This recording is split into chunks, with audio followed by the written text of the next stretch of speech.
સંઘાર્ચાદિ સુકૃત્યાની પ્રતિવર્ષમ વિવેકિના યથા વિધિ વિધેયાની એકાદશમિતા.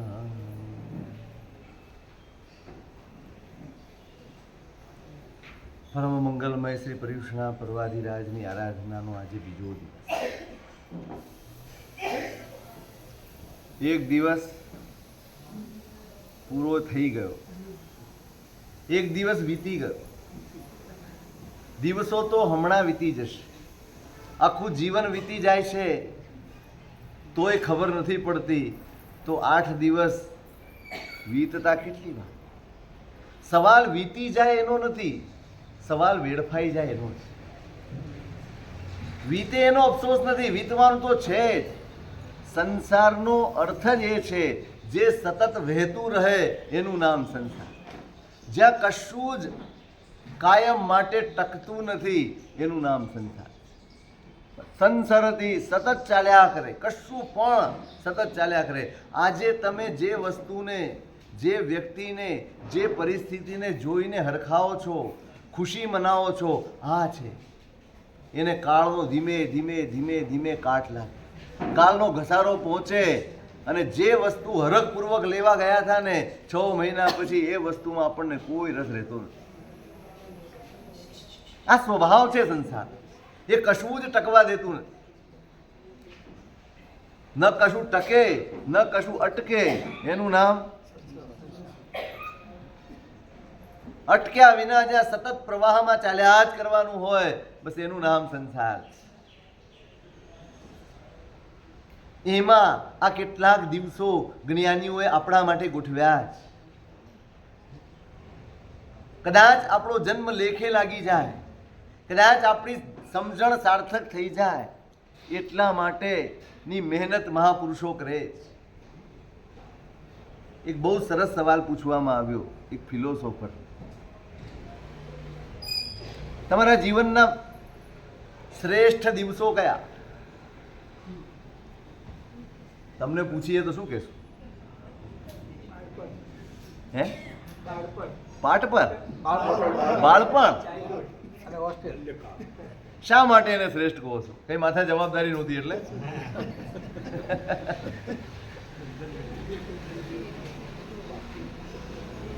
આપણી દ્રષ્ટિ અલગ છે. જે વિચારક હોય છે ને એની દ્રષ્ટિ સાવ અલગ હોય છે. વિનોબાજીને એકવાર પૂછવામાં આવ્યું કે તમારા જીવનની સર્વશ્રેષ્ઠ ક્ષણ કઈ? ફર્સ્ટ ક્ષણ.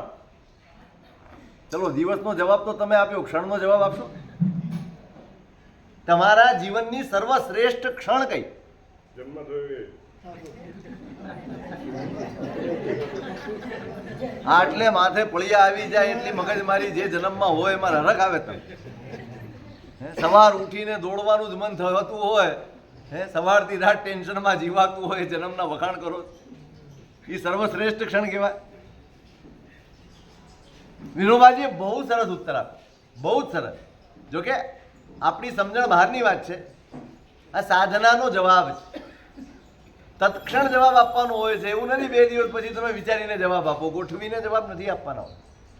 વિનોબાજીએ કહ્યું, જે ક્ષણે મારા ચિત્તમાં કોઈ વૃત્તિ પેદા ન થાય ને એ મારા જીવનની સર્વશ્રેષ્ઠ ક્ષણ. કોઈ વિચાર, કોઈ વિકલ્પ, કોઈ વાસના, કશું જ મારા મનમાં ન હોય, એ ક્ષણ મારા જીવનની સર્વશ્રેષ્ઠ ક્ષણ. હું તમને ગેરંટી સાથે કહું છું, આપણા આખા સમાજને પૂછી આવો, આવો એક જવાબ કોઈની પાસે મળી જાય ને તો આપણે હારી જવું. સમ્યક દર્શનનો દાવો કરનાર સમાજ આ જવાબ નહીં આપી શકે, અને પોતે શ્રેષ્ઠ છે એટલા માટે બીજાને ઉતારી પાડનારો સમાજ આ જવાબ સુધી પહોંચ્યો જ નથી. કેવો અદ્ભુત જવાબ છે! કઈ ક્ષણ શ્રેષ્ઠ? જ્યારે હું મારામાં હોઉં ને એ ક્ષણ મારી શ્રેષ્ઠ ક્ષણ. પેલા ફિલોસોફરે બહુ સરસ જવાબ આપ્યો. 2 દિવસ આ જન્મના શ્રેષ્ઠ છે. એક, જે દિવસે હું જન્મ્યો તે, અને બીજો, જે દિવસે મને સમજ પડી કે આ જન્મ શા માટે થયો છે તે. એક તો આપણા હાથમાં નથી, પણ બીજો આવ્યો છે આપણા જીવનમાં. બીજો દિવસ આપણા જીવનમાં આવ્યો છે ખરો? આપણને કોઈ ઉદ્દેશ્ય, આ જીવનનું કોઈ લક્ષ્ય સમજણમાં આવી છે? કોઈ દિવસ વિચાર્યું છે મારો જન્મ શા માટે? આ બધાનું પાલન પોષણ કરવા, ભેગા કરવા, બધાને પેલા ભેગા કરવા અને પછી એની પાછળ દોડ્યા કરવા. શું જીવનનો ઉદ્દેશ્ય શું આપણા? આ માનવ ભાવ શા માટે? કે પછી આ પણ એક સાંભળેલો જવાબ મારે નથી જોઈતો, તમારો વિચારેલો, તમારી અંદરથી પ્રગટેલો જવાબ મારે જોઈએ. આપણા બધા જ જવાબ, બધા જ ઉધારના જવાબ છે. એકેય જવાબ મારો અંદરનો પોતીકો નથી. હું વિચારું, હું ઊંડું મંથન કરું અને મારી અંદરથી હું જવાબ મેળવું કે મારો જન્મ શા માટે? પ્રશ્ન થવો જોઈએ, શા માટે? કશીક તો સાર્થકતા ભાવની હોય. આની સાર્થકતા શું? પૈસા ભેગા કરવા તે, સંબંધો એકઠા કરવા તે, નામના મેળવવી તે, સન્માન મેળવવું તે, સમાજમાં પ્રતિષ્ઠિત થઈ જવું તે, આટલી જ આની સાર્થકતા છે. શું સાર? મેં એકવાર કહ્યું હતું તમને વ્યાખ્યાન, જે સાથે લઈ જવાય ને એવું કંઈ ભાતું ભેગું કર્યું હોય તો આ જન્મ સાર્થક છે. જે સાથે જ ન લઈ જઈ શકાય એવી વસ્તુઓ કે એવી પરિસ્થિતિઓ ભેગી ગમે તેટલી કરી લો, એ આ જન્મની સાર્થકતા નથી. સફળતા છે, સાર્થકતા નથી. સફળતા છે, તમારી પાસે પુણ્ય છે, તમારી પાસે માન સન્માન પદ પૈસો પ્રતિષ્ઠા સંપત્તિ બધું જ તમારી પાસે છે, એ સફળતા ચોક્કસ છે, સાર્થકતા નથી. સાર્થકતા તો ત્યારે જ્યારે તમે અહીંથી કશું ભાથું લઈને જાઓ અને ભવાંતરમાં પણ તમને આવી સ્થિતિ મળે. દિવસ તો હમણાં વીતી જશે. મેં હમણાં કહ્યું, વીતી જાય એનો કોઈ અફસોસ નથી, વેડફાઈ જાય એનો અફસોસ. ઘણીવાર અહંકારથી વેડફાઈ જાય છે, ઘણીવાર જીદથી વેડફાઈ જાય છે, ઘણીવાર અણસમજથી વેડફાઈ જાય છે. બધું જ આવે છે. દર વર્ષે આ દિવસો આવે છે. દર વર્ષે ગુરુ ભગવંતો સંઘ ભેગો થઈને આની ઉજવણી, આની આરાધના બધું જ કરતા હોઈએ છીએ. પણ સવાલ આ સૌથી મોટો આ પણ આવે છે ને, આ બહુ વજનદાર પણ છે. આ બધાથી પર્યુષણનો તમને શું લાભ? હે સ્મિતભાઈ, શું લાભ? પર્યુષણનો તમને શું લાભ? કંઈક તો કહો યાર. આટલા વર્ષના અનુભવ પછી કંઈક તો કહો. હે સુધરવાની તક મળે કે સુધર્યા છો? લાભની વાત કરું છું. તમને શું લાભ? તમે એમ કહેશો સાહેબ કોઈ દિવસ નહીં અને આખા વર્ષમાં પ્રતિક્રમણ કરી શકાય, કોઈ દિવસ નહીં અને વ્યાખ્યાન સાંભળી શકાય, કોઈ દિવસ નહીં અને વળી પૈસા ખર્ચવાનું મન થાય. ક્યારે તપશ્ચર્યા ન કરતા હોઈએ અને આ દિવસો આવે તો તપશ્ચર્યા તમે કરો, પૈસા સંપત્તિનો વ્યય કરો. કલ્પસૂત્ર ઘરે આવે, ઘોડિયાપાણું ઘરે આવે, લક્ષ્મીજીનો લાભ મળી જાય. મળી જાય.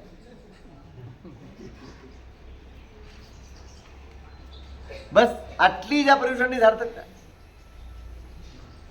આ બધું જ હું વારંવાર કહું છું, આ બધું જ શા માટે છે ને એટલું જ વિચારવાનું.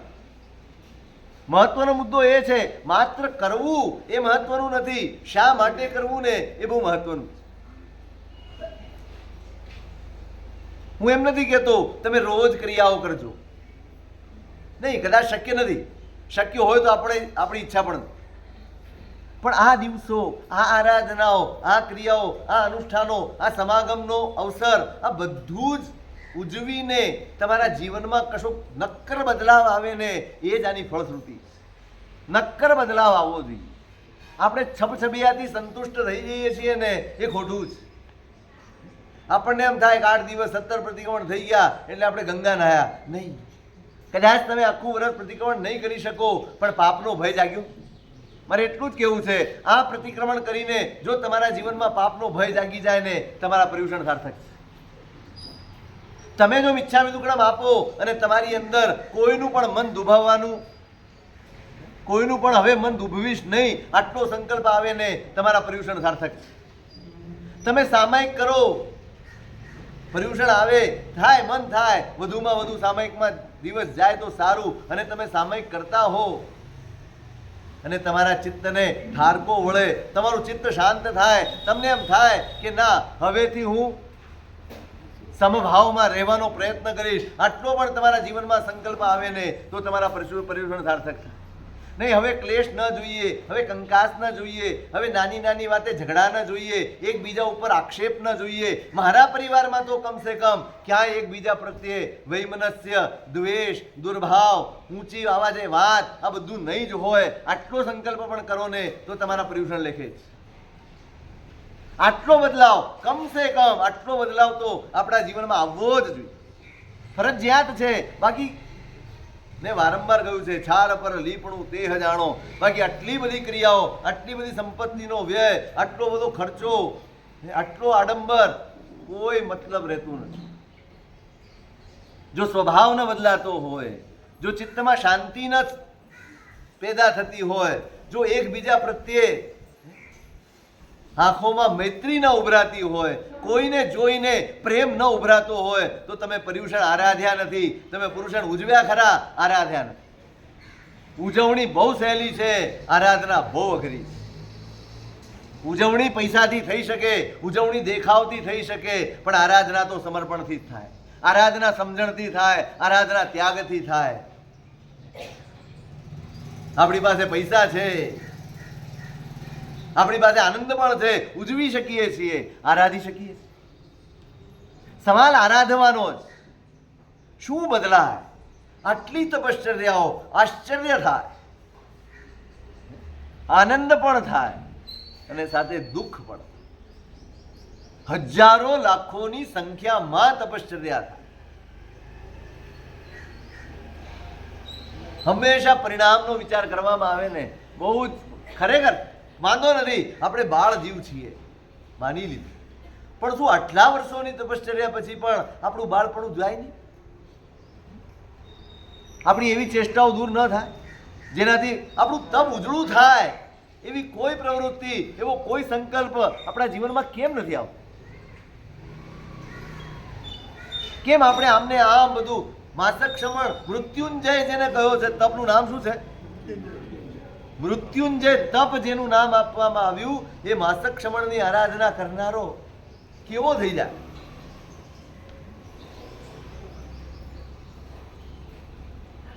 શુદ્ધ ભાવથી અને દ્રઢ લક્ષ્યથી કરેલી એક દિવસની આરાધના પણ કાફી છે. તો 30 દિવસ જેણે આરાધના કરી હોય, 30 દિવસ જે તપમાં રહ્યો હોય, એની કેવી સ્થિતિ હોય, એની મનોદશા કેવી થઈ ગઈ હોય, એનો ભાવ કેવો થઈ ગયો હોય, બધું જ જોવાની, બધું જ બદલાઈ જાય. એ તપશ્ચર્યાની ફળશ્રુતિ એના જીવનમાં દેખાય. ખાવા પીવાના કકળાટ ઓછા થઈ જાય, ખાવા પીવાના આગ્રહો ઓછા થઈ જાય, ખાવા પીવાની માથાકૂટ કશું જ નહીં. જે મળે, જ્યારે મળે, જેવું મળે એનું ચલાવી લેવાની વૃત્તિ જાગી જાય ને, તોય તમારા તપ સાર્થક છે, તોય તમારો પર્યુષણ સાર્થક છે. આવ્યું? મારો સવાલ આ છે, આવ્યું? ક્યાં સુધી આપણે આપણી જાતને ખોટા આશ્વાસન આપી આપી આપી આપીને વેઢાર્યા કરશું? ક્યાં? સાવ ખોટા, સાવ ખોખલા આશ્વાસન આપણે આપણી જાતને આપીએ છીએ. ના, બહુ સરસ, આપણે થઈ ગયું. એકવાર માંસ ખમણની ઈચ્છા હતી, થઈ ગયું. એકવાર સિદ્ધિ તપની ઈચ્છા હતી, થઈ ગયું. એકવાર શ્રેણી તપની ઈચ્છા હતી, થઈ ગયું. ફલાણું થઈ ગયું, ઢીકણું થઈ ગયું, વાંધો ને. પણ સાર્થકતા શું? તમે એને લેખે લગાડો. બસ તમારું તપ તમારા જીવનમાં દેખાવું, ઉપવાસમાં નહીં, સમતામાં દેખાવું. તપ કરીએ, સમતા રાખી, ખાવત પીવત મોક્ષ જે માને, તે સિરદાર સૌ જટમાં. તપ કરીએ, સમતા રાખી. સમતા એ જ તપ છે. શું છે? સમતા એ જ તપ. આટલી સમજણ બદલાઈ જાય ને તો પણ તમારા પર્યુષણ લેખે લાગી જાય. સમજણ બદલાય, પ્રવૃત્તિ બદલાય, વિચારો બદલાય, વ્યવહાર બદલાય. થોડુંક ફોકસ કરો. હું એમ નહીં કહું હમણાં 8 દિવસ તમે ટાઈમ કાઢો છો, પ્રતિક્રમણ કરો છો, રોજ કેમ નથી કરી શકતા, નહીં કહું. પર્યુષણ આવે છે અને તમે તપશ્ચર્યાનો ઉલ્લાસ દેખાડો છો, એવું કાયમ કેમ નથી દેખાડતા, નહીં કહું. મારો આગ્રહ ક્રિયાનો નથી, મારો આગ્રહ પરિણતિનો છે. મારો આગ્રહ બહારની પ્રવૃત્તિનો નથી, મારો આગ્રહ અંદરના પરિણામનો છે, તમારા અધ્યવસાયનો છે, તમારા વ્યવહારનો છે, તમારો જીવન વ્યવહાર એમાં તો બદલાવ લાવો. હવે દુકાને જશે તો કેવી રીતે જશે, હવે ધંધો કરશે તો કેવી રીતે કરશે, હવે એકબીજા સાથેના વ્યવહાર કરશે તો કેવી રીતે કરશે, હવે ઘરમાં અરસપરસના વ્યવહાર કેવા હશે? બદલાય છે કે એવા જ રહેશે?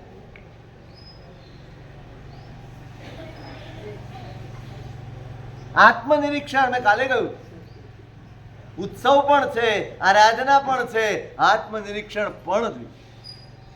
મંથન થવું જોઈએ, મથામણ થવી જોઈએ. પર્યુષણ એકાંતમાં કરવાની આરાધના. પર્યુષણ એકાંત મેળવીને શાંતિથી બેસીને મથામણ કરવાની આરાધના. આ માત્ર ઉજવી જવાનું નથી, કશુંક મેળવી લેવાનું છે, વલોણું કરવાનું છે. અંદર વલોપાત જાગવો જોઈએ, વલોણું જાગવું જોઈએ. ખરેખર ગયા વર્ષના પર્યુષણમાં હું જેવો હતો અને આખું વર્ષ જેવો હતો એવો જ હવે આ પર્યુષણ પછી આવો જ રહીશ. આ જ સ્વભાવ, આ જ ચીડિયાપણું, આ જ ગુસ્સો, આ જ કશાયો, આ જ મારું તારું, આ જ રાગ દ્વેષ, આ જ નિંદા કુથળી, આ જ એકબીજાની ટીકા કરવાની વૃત્તિ, એકબીજાની નબળાઈ જોવાની વૃત્તિ, એ નબળાઈ બોલવાની વૃત્તિ, શું આ જ બધું રહેશે? બરાબર યાદ રાખજો, પરિવર્તન એ જ પર્યુષણની ફળશ્રુતિ છે. પર્યુષણ એ ન તો પૈસાનું પર્વ છે, ન પ્રદર્શનનું પર્વ છે, પર્યુષણ એ પરિવર્તનનું પર્વ છે. આપણે બધું જ પૈસામાં બાંધી દીધું, બધું જ પ્રદર્શનમાં બાંધી દીધું છે. પ્રદર્શન સારું થાય, દેખાવ સારો થાય, તમારું નામ થાય, કેટલાથી આપણને સંતોષ. તમે જોજો જન્મ વાંચનનો દિવસ આવશે ને, હલો તારે ત્યાં કેટલી ઉછામણી થઈ, તારે ત્યાં લક્ષ્મીજી કેટલામાં ગયા, તારે ત્યાં ફલાણું કેટલામાં ગયું, ઢીકણું કેટલામાં ગયું. તમે કોઈ દિવસ પ્રશ્ન પૂછ્યો ભાઈ કેટલા પ્રતિક્રમણ થયા? ઊભા ઊભા કર્યું હતું કે બેઠા બેઠા કર્યું હતું? બેઠા બેઠા કર્યું હતું કે ઊંઘતા ઊંઘતા કર્યું હતું? સવાલ પૂછ્યો ભાઈ પૌષધ કર્યા, કેટલા પૌષધ થયા તમારા સંઘમાં? નહીં પૂછી શકો કારણ કે શરમ આવે. સામો સવાલ આવે તારે ત્યાં કેટલા થયા? આરાધનાના પ્રશ્નો, એવા કોઈ મંથન જગાડે એવા કોઈ પ્રશ્નો આપણે ક્યારેય કરતા નથી. બસ આજ જોરદાર બોલી થયો સાહેબ, અમારો રેકોર્ડ તૂટી ગયો. શેમાં રાજી? બસ આનાથી જ રાજી થઈ જશો, આનાથી જ ખુશ થઈ જશો. તમારું જીવન બદલાઈ જાય ને બસ લેખે છે. હું એમ નહીં કહું તમે રોજ પૌષધ કરજો, રોજ 5 તિથિ પૌષધ કરજો, નહીં કહું. પણ આજ પછીના તમારા વ્યવહારમાં પર્યુષણની આરાધનાની ઉજળામણ દેખાવી જોઈએ. પર્યુષણમાં તમે કરેલા પુરુષાર્થ એ જણાવો જ.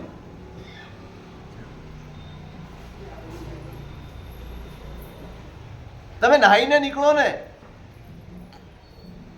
તમે બહારથી આવ્યા હો, આખા દિવસના થાક્યા કંટાળેલા, ઘરમાં પ્રવેશ કરો ને એટલે તમને જોઈને જ ખબર પડી જાય હવે કિલોમીટર પૂરા થઈ ગયા. થાકેલા છો, દેખાય, ચહેરા ઉપર દેખાય, આંખોમાં દેખાય, ચાલમાં દેખાય, બધામાં દેખાય.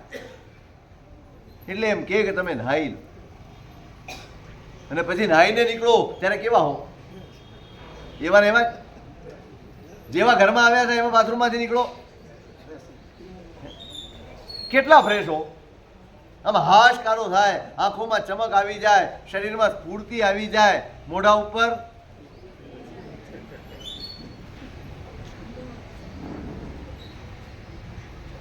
કેમ? એક નાહવાથી આટલો ફરક પડી જાય. દેખાય. મારો કહેવાનો અર્થ એ જ છે કે પરિવર્તન દેખાય. આટલોય પ્રભાવ મારા પર્યુષણનો નહીં નથી, આટલોય પ્રભાવ નથી કે તમે નાહીને નીકળો ને જેટલા ફ્રેશ દેખાઓ એટલું પર્યુષણની આરાધના કરે પછી બદલાયેલા દેખાવ એવું ના બને? એનાથી વધારે જોઈએ. આ વખતે જો હમણાં તો અહીં છું 70 દિવસ, હજી આના પછી 70 દિવસ અહીંયા છું, ખબર પડશે. સીધી વાત છે ને. દેખાવું જોઈએ, વ્યવહાર બદલાઈ જાય, માણસને ખબર પડે ભાઈ શું થયું. ગઈકાલ સુધી તો કોઈ બી વાત કરે તો રાડો પાડીને કરતો હતો, ફરિયાદ સ્વરૂપે કરતા હતા, ગુસ્સો થઈને કરતા હતા. આજે આટલી શાંતિ ક્યાંથી આવી? અને શાંત થશો ને એટલે લોકો છેડશે, એટલું યાદ રાખજો. લોકો હળી કરીને તમારી પરીક્ષા કરવાના કે આ ખરેખર શાંત થયો છે, સમજણપૂર્વક થયો છે કે નિયમપૂર્વક થયો છે. નિયમ એટલા માટે છે કે તમારી સમજણ વધે, પછી તમારા જીવનમાં બધું સહજ થઈ જાય, એટલા માટે નિયમ. પરિવર્તન બસ મહત્વનો મુદ્દો આ છે. બદલાવા જોઈએ દરેક આરાધના. પર્યુષણ એક જ કારણથી છે, એક જ ઉદ્દેશ્ય છે. મેં કાલે પણ કહ્યું હતું, પર્યુષણા સમમ નાસ્તિ કર્મણા મર્મ ભેદકૃત. જે કર્મ આપણને સૌથી વધુ પજવે છે, જે કર્મે આપણા જીવનમાં સૌથી વધુ વિડંબના ઊભી કરી છે ને, એ કર્મને ખસેડવા માટે, એ કર્મનો ક્ષય કરવા માટે આ પર્યુષણા પર્વની આરાધના. કોઈ પણ સ્વરૂપે આરાધના કરો, મુખ્ય લક્ષ્ય તો આ જ છે. પજવનારું તત્વ, સૌથી મોટું સંસારમાં પજવનારું તત્વ હોય ને તો આ મોહ છે. તમારી પાસે બહારની સંપત્તિ સત્તા કશું ના હોય ને તો પણ મોહ પજવે, અને બધુંય હોય તો પણ મોહ પજવે. તમારી પાસે બધું જ છે એટલે તમારા અંદર મોહ નથી. સૌથી વધુ પજવનારું તત્વ આ જ છે. આપણને વારંવાર અકળામણ થાય છે, કોના કારણે? આપણે વારંવાર ફરિયાદો કરીએ છીએ, કોના કારણે? આપણને એક ગમે છે ને એક નથી ગમતો, કોના કારણે? એકની વાત ગમે છે, એ જ વાત મને જે નથી ગમતો એ માણસ એ જ વાત કરશે ને તો એનો તિરસ્કાર કરીશ, કોના કારણે? જેટલી પણ તમે બહુ જ શાંતિથી શાંત ચિત્તે બેસીને વિચારશો ને તો સંસારમાં જેટલી વિડંબનાઓ છે એના પાયામાં મોહ છે.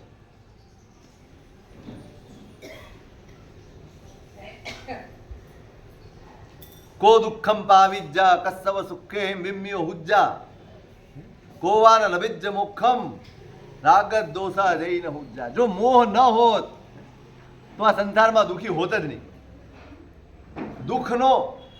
દુઃખનો મુખ્ય મૂળ જ મોહ છે. મોહનો પર્યાય છે દુઃખ. જ્યાં મોહ છે ને ત્યાં દુઃખ છે.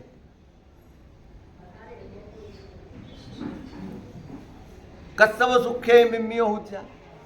આ સંસારના સુખો તમને વિસ્મય પમાડે છે. ઓહો, આવી ગાડી, આવી ટીવી, આવો બંગલો, એ કોના કારણે? કોના કારણે? મોહના કારણે આપણને વિસ્મય થાય. તિરસ્કાર પણ મોહના કારણે થાય, વિસ્મય પણ મોહના કારણે થાય. એક વસ્તુ નથી ગમતી, પેલી જીતશત્રુ રાજાની વાત આવે છે ને,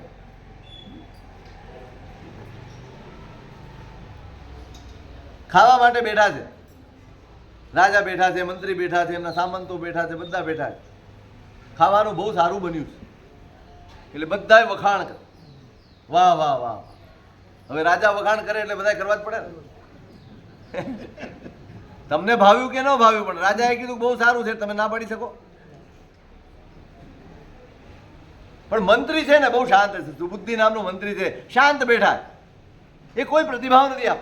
મલકે છે પણ બહુ સારું છે ને બહુ ખરાબ છે કાંઈ નહીં. એ બધાને મશ્કરી સૂજે છે કે આને કંઈ સ્વાદ જ નથી આવતો, આને કંઈ સમજ જ નહીં પડતી હોય.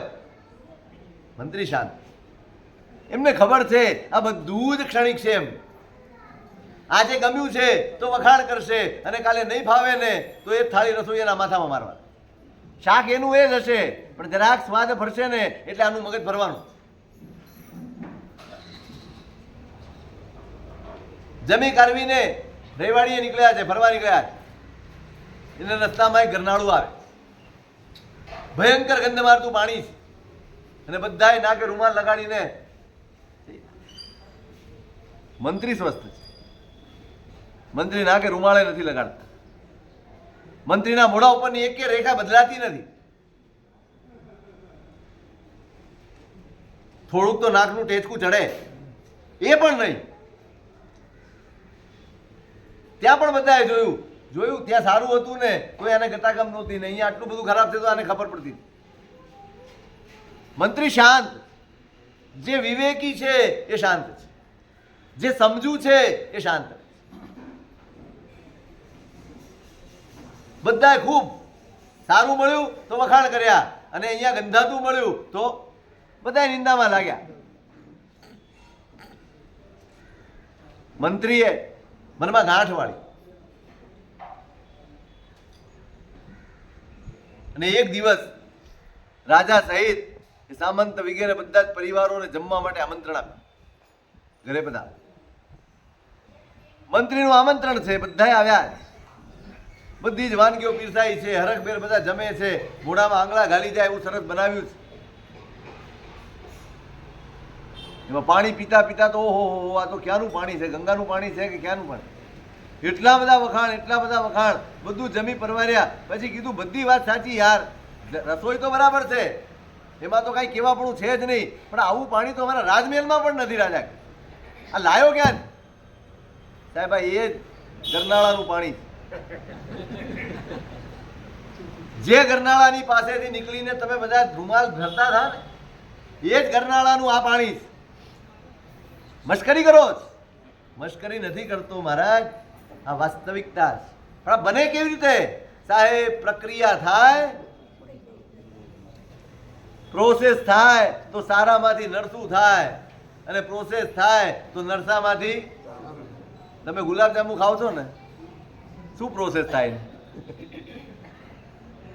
તમે ગમે તેવા મેવા મિષ્ટાન બડા હરખથી ખાધા હોય, અરે હજી તો પેટમાં ન ઉતર્યું હોય ને અને મોઢામાંથી નીચે પડી ગયું હોય તો તમે ફરીવાર નાખો મોઢામાં? નહીં. કેમ ના નાખો? તમને સુખ જડે, તમારા જ મોઢામાં છે, તમારા જ મોઢામાંથી પડ્યું છે, તમે એને પાછું લેતા નથી. તમને જ સુખ ચડે. આ જ પ્રક્રિયા. અશિતમ ઉપસ્કર સંસ્કૃત મન્નમ, ગમે તેવા સંસ્કાર કરીને. આમ આ તમારી કેકો આવે છે ને અત્યારે, કેવો શણગાર કરે અને પછી ઉપયોગ શું કરે? આમ લઈને મોઢે ચોપડે, સાવ વરવા લાગે. આમ પ્રોસેસ થાય ને મહારાજ, પછી કોઈ વસ્તુ એના સ્વરૂપમાં રહેતી નથી. કોઈ પણ વસ્તુનું સ્વરૂપ બદલી શકાય છે. આ પ્રક્રિયા છે અને પૂતગલમાં અનંત ફેરફાર શક્ય છે. પૂતગલના પરિણામો અનંત છે. આજે જે તમને જુગુપ્સા ઉપજાવે એવું છે એ આવતીકાલે તમને પ્રિય થઈ શકે એમ છે. આજે જે તમને પ્રિય છે આવતીકાલે તમે એની સામે આજ આપણું શરીર તમે જોઈ લો. જે શરીર ઉપર આટલો બધો મોહ છે, જે શરીર ઉપર આટલો બધો મને રાગ છે, આખો દિવસ એને પંપાળવામાં, એને જમાડવામાં, એને સાચવવામાં કોના માટેની મહેનત છે? સાચું કહેજો. આ જન્મ્યા ને ત્યારથી મરીએ ત્યાં સુધી એકમાત્ર શરીરની સેવા કરીએ. આ પરિવાર પણ શરીર માટે જ છે. આ ખાવાનું, પીવાનું, પહેરવાનું, ઓઢવાનું, બંગલા, બગીચા, વાવ, તલાવ, જે કંઈ પણ હોય તમારા, સ્વિમિંગ પુલ, કાંઈ પણ હોય, આ તમારા સાબુ, શેમ્પુ, કાંગસી, તેલ જે ચોપડતા હો, કોના માટે? એને પંપાળ્યું, એને પોષ્યું, એના પ્રત્યે ગાઢ રાગ કર્યો. તીવ્ર આસક્તિથી, બહુ તીવ્ર આસક્તિથી જીવીએ છીએ. ઊંઘમાં પણ શરીરની જે ચિંતા હોય. મેં કહ્યું હતું એક દિવસ વ્યાખ્યાનમાં, 10 બૂમો પાડે ને તો ન ઉઠે, પણ સ્વિચ બંધ કરો ને તો બીજી સેકન્ડ ઊભો થાય. કોણ ઉઠાડે તમને? કોણ ઉઠાડે? શરીરનો રાગ ઉઠાડે. આટલી મહેનત જે શરીર પાછળ કરી હોય, આટલો રાગ જે શરીર માટે કેળવ્યો હોય, અને એકવાર જો કેન્સરની ગાંઠ નીકળે અને એ ગાંઠ જો ફૂટી જાય ને, શું આવે એમાંથી? તમે આખા રૂમમાં રૂમ સ્પ્રે છાંટી દો ને, બોડી સ્પ્રે છાંટી દો, રૂમ સ્પ્રે છાંટી દો ને, તો પણ એ વાસને તમે કંટ્રોલ ન કરી શકો. જે શરીર પ્રત્યે તમને રાગ હતો ને એની બાજુમાં પણ બેસવાનું તમે કબૂલ કરો ને. साधो हे सुपने का वासा, या पुद्गल का क्या विश्वासा, साधो हे सुपने का वासा.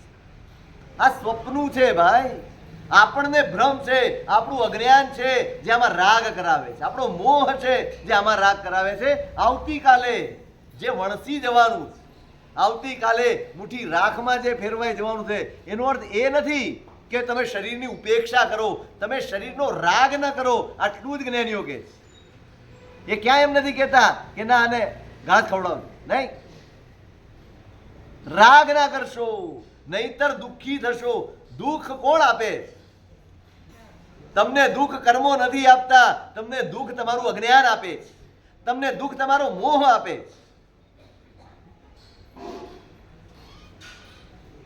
કર્મ પાસે માત્ર એટલી જ સત્તા છે કે તમારી આગળ પરિસ્થિતિ ઊભી કરી આપે. સુખી થવું કે દુઃખી થવું એ મારા હાથમાં છે. કબૂલ કરો છો? આવું સ્વીકારો છો? કર્મ માત્ર પરિસ્થિતિ ઊભી કરી શકે, દુઃખી ન કરી શકે. શું? હા, સમજાય છે હું શું કહું છું? સમજાય હું શું કહું છું? કર્મ માત્ર પરિસ્થિતિ ઊભી કરી આપે. તમારો પરિવાર છે, સરસ રીતે ચાલે છે, અને અચાનક એક જણ તમારાથી વંકાયો, એક જણને તમારી સાથે વાંધો પડ્યો અને તમારા માટે ગમે તે રીતે વ્યવહાર કરવા માંડે, તમારા માટે ગમે તે રીતે બોલવા માંડે. આ કર્મે ઊભી કરેલી પરિસ્થિતિ. સમજાઈ ગયું? હવે સુખી થવું કે દુઃખી થવું આ કોના હાથમાં છે? હવે તમે એ જ વસ્તુને તમારા માથે લઈ લો. આના માટે મેં આટલું કર્યું, આના માટે મેં તેટલું કર્યું, આને આખી જિંદગી સાચવ્યો, આ એકવાર આટલું કહી દીધું, એમાં આટલું બધું દુઃખ લગાડી દેવાય, આવા બધા શબ્દો બોલાય, બહાર જઈને મારા માટે વાતો કરાય. આ દુઃખ કોણે ઊભું કર્યું? કોણે ઊભું કર્યું? તમે એની ઉપેક્ષા કરી હોત, એને જે કરવું હોય કરે, મેં મારી ફરજ નિભાવી છે, મેં મારું કર્તવ્ય નિભાવ્યું છે, મેં કંઈ બીજું કર્યું જ નથી, મારું દેવું હતું મેં ચૂકવ્યું છે, હવે એને જે ઠીક લાગે એ કરે. હવે તમે દુઃખી ન થયા, એ કોનું કારણ? એ કોના હાથમાં છે? આપણે દુઃખી આપણા કારણે છીએ, કર્મના કારણે નહીં. કર્મ તો માત્ર પરિસ્થિતિ પેદા કરે, સુખ દુઃખ નહીં. સુખ દુઃખ તો હું ઊભા કરું. એ જ શરીર હે સુપને કા વાસા, જ્યાં પુદ્ગલ કા ક્યાં વિશ્વાસ, बिजली के चमकारे जैसा पानी बीच पतासा, साधो हे सुपने का वास. આનંદગંજીનું પદ છે આ. बिजली के चमकारे जैसा. કેટલી વાર આપણો હરખ ભલે ને મહિનો બે મહિનો રહ્યો હોય તોય જાય તો ખરો. પાણી બીજ પતાસા, પતાસું પાણીની અંદર તમે નાખો પછી એનું અસ્તિત્વ કેટલું ટકે? કેટલી વાર ટકે? એ કેટલી વાર સલામત? ગમે ત્યારે ઓગળી જવાનું, ગમે ત્યારે વિખરાઈ જવાનું. બસ આ સંસારનું સત્ય છે.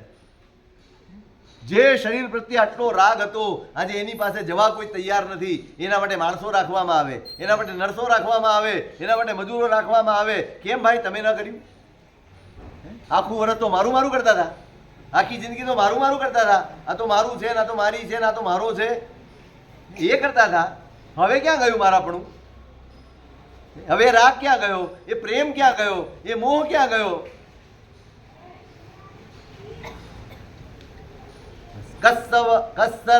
કસ્સવ સુખે મિમ્યો ઉજ્જા. આ સંસારના સુખમાં વિસ્મય તેને જ થાય જે અજ્ઞાન છે, જે મોહથી ગ્રસિત છે.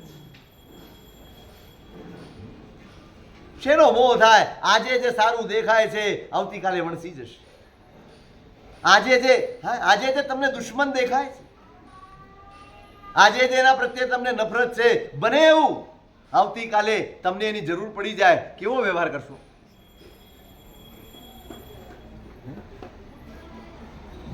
બધું જ બદલાય છે અહીંયા, કશું જ સ્થાયી નથી અહીંયા.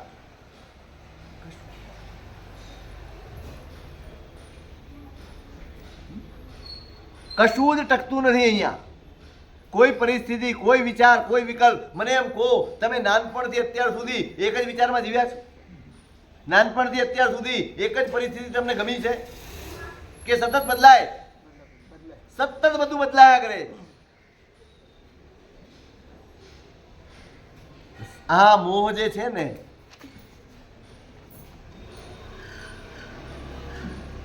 આ મોહને તોડવા માટેનું, આ અજ્ઞાનને દૂર કરવા માટેનું આ પર્વ તૂટવો જોઈએ. આરાધના કરી કરીને આ શ્રવણ કરવા માટેનો આગ્રહ અમે શા માટે કરીએ? કેમ પરમાત્માનું આ ચરિત્ર સાંભળવાનું? કેમ કલ્પસૂત્ર સાંભળવાનું? જીવન વ્યવહારના એક એક પાસા એની અંદર વણેલા છે. જો તમને સાંભળતા આવડે ને તો તમારા જીવન વ્યવહાર બદલાઈ જાય, તમારી ભાષા બદલાઈ જાય, તમારી બોલચાલ ને ચાલઢાલ બધું જ બદલાઈ જાય. એટલું બધું અંદર ભર્યું છે. પણ સાંભળતા આવડે તો, અને સાંભળીએ તો. એટલા માટે સાંભળવાનું છે ભાઈ. સાંભળતા સાંભળતા સાંભળતા આપણી અંદર પડેલા ભ્રમ દૂર થાય, આપણી શ્રદ્ધા મજબૂત થાય, આપણું જ્ઞાન, આપણી સમજણ પેદા થાય ને. એટલા માટે શ્રવણ કરવા, એટલા માટે આટલો બધો પુરુષાર્થ છે. તપનો, ક્રિયાનો, આરાધનાનો, શ્રવણનો, આ બધો જ આખો દિવસ આ રીતે પસાર કરવાના 8 દિવસ. એની પાછળનો ઉદ્દેશ આ છે, તમને તમારા સુખ દુઃખના મૂળ સમજાય. એને મૂળમાં પડેલો મોહ છે ને, એને તોડવા માટેની આરાધના. અજ્ઞાનમાં જ પ્રવૃત્તિ છે આપણી, અજ્ઞાનથી જ પ્રવૃત્તિ છે આપણી, અણસમજથી જ આપણે વર્તીએ છીએ. એને બદલવાની, બદલાય, જીવન બદલાય. એ કદાચ બહુ ધર્મ ન કરતો હોય પણ એના વ્યવહારમાં ધર્મ મહેકે, એની ભાષામાં ધર્મ મહેકે, એના વિચારોમાં ધર્મ મહેકે. આપણે છે ને જીવનને અને ધર્મને બંનેને જુદા તત્વ સમજી બેઠા છે. આપણે માનીએ છીએ ધંધો ધંધાની જગ્યાએ છે, ધર્મ ધર્મની જગ્યાએ છે. એવું માનો છો? સાચું. સંસાર સંસારની જગ્યાએ છે, ધર્મ ધર્મની જગ્યાએ છે. એવું છે? એવું નથી એમ? એવું નથી એ આપણી જાણકારી. એવું નથી આપણી જાણકારી છે, પણ આપણે એવું જીવીએ છીએ એ આપણો અનુભવ છે. જાણકારી આપણી જુદી છે, અનુભવ આપણો જુદો છે. સમજણ આપણી જુદી છે, વાસ્તવિકતા આપણી જુદી છે. ધંધો ધંધાની જગ્યાએ કરવાનો, સંસાર સંસારની જગ્યાએ છે, ધર્મ ધર્મની જગ્યાએ. જીવનમાં વણાય નહીં એ ધર્મનું મૂલ્ય બહુ હોતું નથી. કોઈ દવા લાગુ ન પડે ને ત્યારે ઇન્ટ્રાવીનસ અપાય. હે ડોક્ટર સાહેબ, ક્યાં આપવાનું? પછી સીધું લોહીમાં ભળે એવું કરવાનું, અને તો તરત અસર થાય. આ ધર્મ જ્યાં સુધી લોહીમાં ભળતો નથી ને જીવનમાં ભળતો નથી ત્યાં સુધી એનો પ્રભાવ, એનો અસર કશી દેખાતી. માણસ સંસારની પરિસ્થિતિઓથી ઉપર ઉઠી જાય. સુખ પણ હોય, પુણ્ય પણ હોય, બધું જ હોય. અનુકૂળતા હોય, સગવડ હોય, માન હોય, સન્માન હોય, સંપત્તિ હોય, બધું જ હોય. પણ એની અંદર એક સમજણ આવી જાય, એની અંદર એક બોધ જાગી જાય કે આ બધું જ સાચી વાત છે, પણ આ બધા કરતા હું જુદો છું. આ જે કંઈ પણ છે ને આ પુણ્યનો ઠઠારો છે, મારી પોતાની મિલકત આ નથી. પર્યુષણની સાચી ફળશ્રુતિ આ છે. આવી સમજણનો ઉદય થઈ જાય કે આ જેટલું પણ છે મારી પાસે એ બધું જ પુણ્યનો ઠઠારો છે, આ બધો જ પુણ્યનો વૈભવ છે, મારી મિલકત નથી. જેને હું સાથે લઈ જઈ શકું, જેને હું માણી શકું એવી કોઈ મિલકત નથી. આ કોણ માણે છે? મેં એકવાર કહ્યું હતું તમને વ્યાખ્યાન. તમારી સંપત્તિ, તમારી મિલકત, તમારો વૈભવ, તમારું પુણ્ય એ કોના માટે ખર્ચાય છે? જેટલા વ્યાખ્યાનમાં આવતા થાય ને ખબર છે કોના માટે ખર્ચાય? તમારા માટે કઈ નથી ખરેખર. કેમ ખાઓ છો ને, પીવો છો, ખાઓ છો, નાહો છો, ઊંઘો છો, એસી ચાલુ કરો છો, કોને આનંદ થાય છે? હે એમ? આ વખતે ફેરફાર દેખાઓ.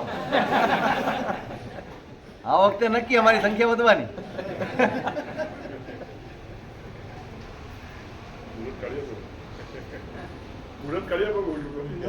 આટલી જલ્દી મારો વિયાનું મુહૂર્ત કઢાવી આપશે પછી.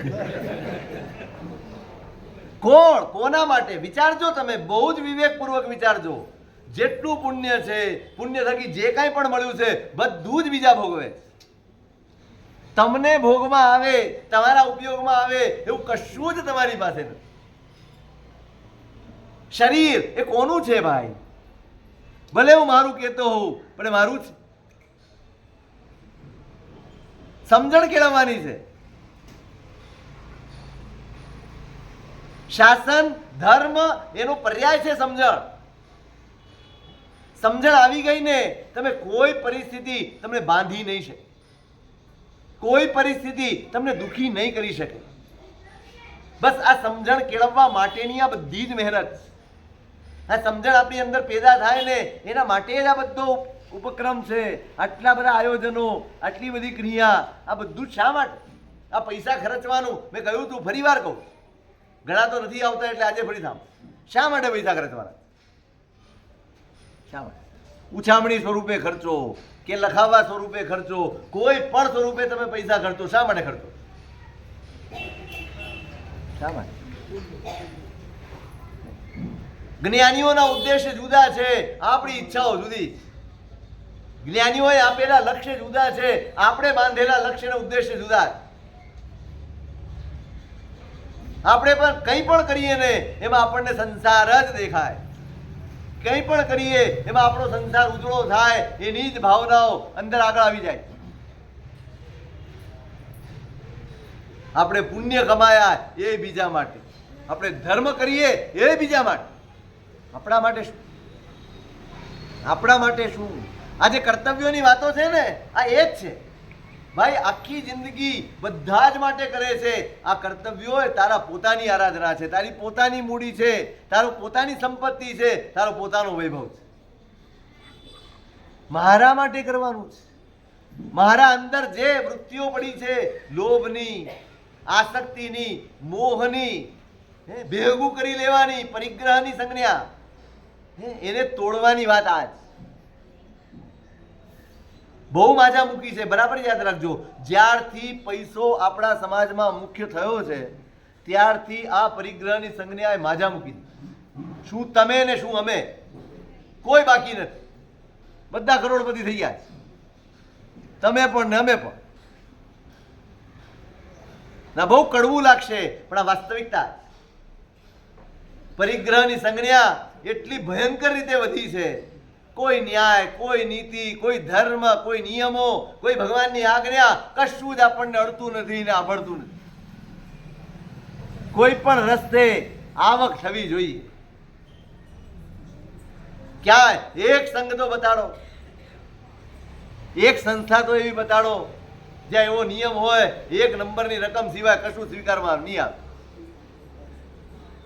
બ્લેકનો એક પૈસો આ સંઘમાં અને સંસ્થામાં ન જોઈએ. જો તમારે શાંતિ જોઈતી હોય, જો સંઘમાં સંપ જોઈતો હોય, સુલેહ જોઈતી હોય, સમાધિ જોઈતી હોય, ધર્મનો અભ્યુદય જોઈતો હોય ને તો પહેલો પ્રહાર અહીંયા કરવો પડશે. જેમાં આપણે પોળું ભાળી ગયા છીએ ને, અહીં તો બધું જ ચાલે. નો શું ચાલે? ટ્રસ્ટીની કોલર પકડે. નો છે ના લો. તમે તમારે વ્યવસ્થા રાખવી જોઈએ. અમે ઉછામણી બોલીએ છીએ, એટલે ઉછામણી બોલે તો ઉપકાર કરો છો? સંઘ ઉપર ઉપકાર કરો છો? આ તો સંઘ અવસર આપે છે, સંઘ ઉપકાર કરે છે. તમે કોઈ ઉપકાર નથી કરતા. તમારા લાખ, 2 લાખ, 5 લાખ, 50 લાખ એનાથી સંઘ ચાલે છે.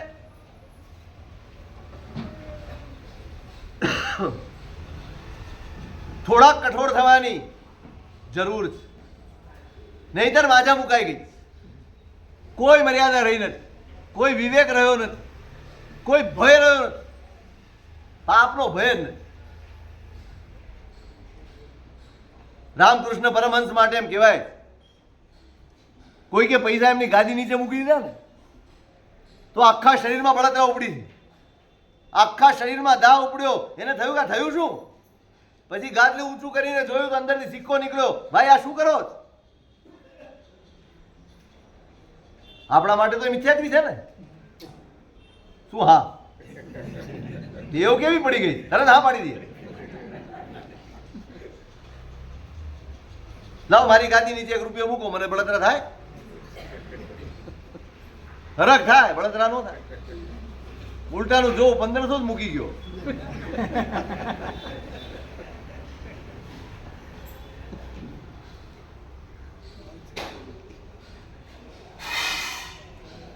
આપણે મેં તે દિવસે પણ વ્યાખ્યાનમાં રવિવારે કહ્યું, આપણે આપણા હાથે આપણી કબર ખોદી રહ્યા છે. આપણા હાથે આપણે આપણા ધર્મને નુકસાન પહોંચાડીશું. આ શાસનને હાનિ આપણે જ પહોંચાડી રહ્યા છે. એક જમાનો હતો જ્યારે બહારના એટલા બધા આક્રમણ હતા, આજે એવું કોઈ ભય નથી. કોઈ ભય ખરો? બહારથી તમને કોઈ તકલીફ પહોંચાડતું હોય એવું ખરું? તમને કોઈ નડતું હોય એવું ખરું? તમારા દેરાસરો તોડી પાડવા માટે કોઈ આવે છે? અરે ઉલટાનું આજે તો એવું બને છે, જ્યાં કોઈ નથી ને ત્યાં બીજા લોકો સાચવી લે તમારા દેરાસરો. એ જમાનામાં જીવીએ છીએ અને છતાંય આપણો ધર્મ, આપણું શાસન, આપણી વ્યવસ્થાઓ જોખમમાં છે. કોના કારણે? મારા, તમારા, આપણા કારણે છે. આપણે બેલેન્સ કરીને ચાલતા જ નથી. જેમાં આપણને જે ભાવે કરીએ છીએ. નીતિ નિયમો કયા? આપણે હિટલર થઈ ગયા બધા. મોઢામાંથી જે નીકળે એ મારો નિયમ, એ જ નીતિ, એ જ ન્યાય. આ કેવી વ્યવસ્થા?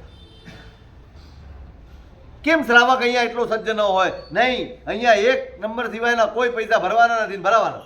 એટલું જ બોલો જેટલા તમારા હકનું હોય. હમણાં ધર્મબિંદુમાં આ વાત ઘણી બધી ચર્ચા થઈ.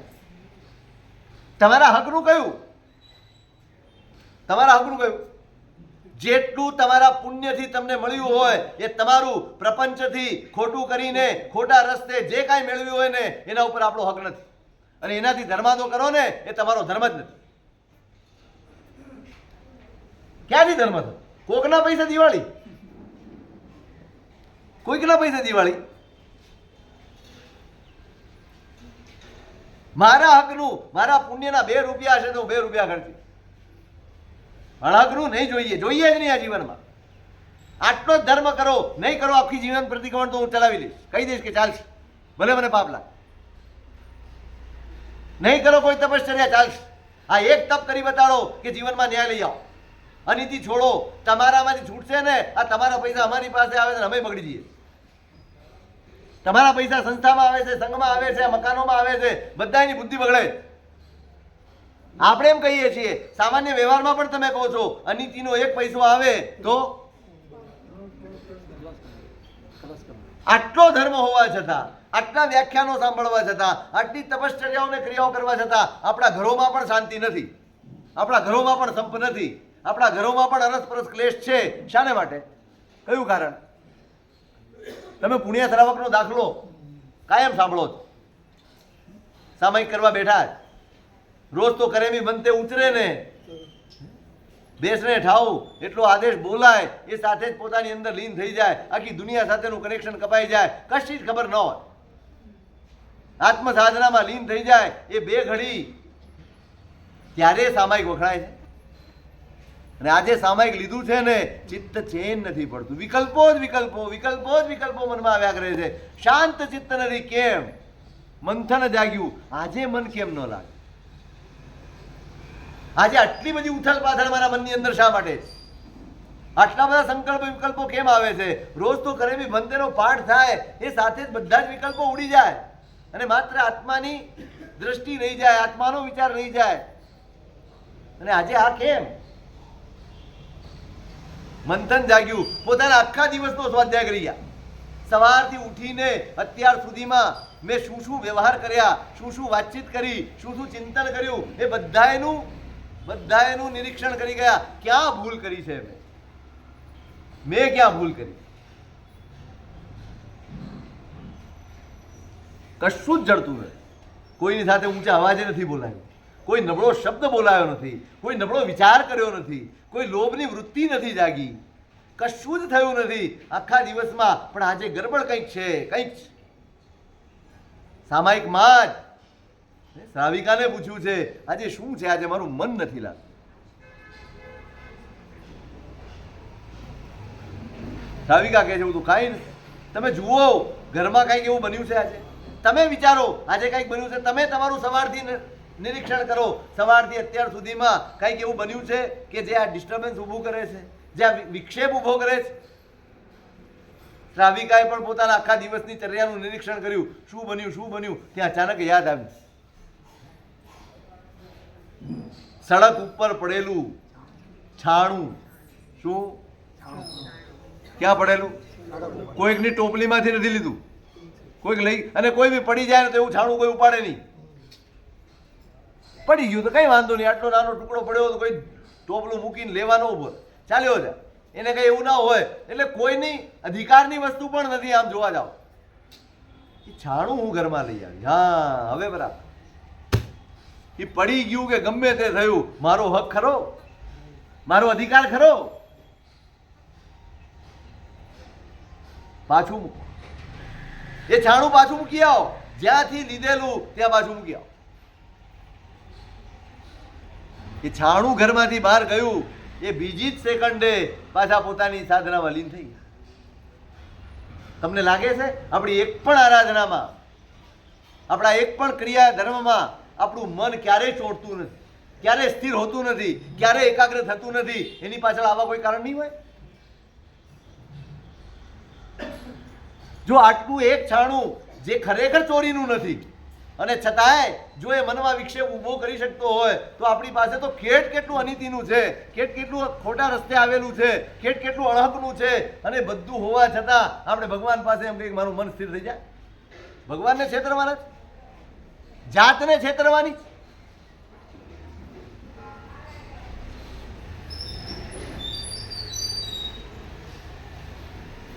સંજ્ઞા તોડવા માટે આ બધી જ ક્રિયાઓ પાછળ, આની પાછળના ઉદ્દેશ્ય છે તમારો મોહ તૂટે. ભાઈ, આ મોહના લીધે આપણે બધી જ વસ્તુઓને, બધી જ વ્યવસ્થાઓને એટલું સરસ પેકિંગ કરી આપ્યું છે ને કે લોકો ભ્રમમાં પડી જાય છે કે આપણે ધર્મ કરીએ. તમને લાખો રૂપિયા ખર્ચાવવા માટે અમે તૈયાર કરી શકીએ છીએ, પણ અનીતિ છોડાવવા માટે અમે તમને તૈયાર કરી શકતા નથી. આ સૌથી મોટી અમારી નિષ્ફળતા છે. નિષ્ફળતા છે. આમ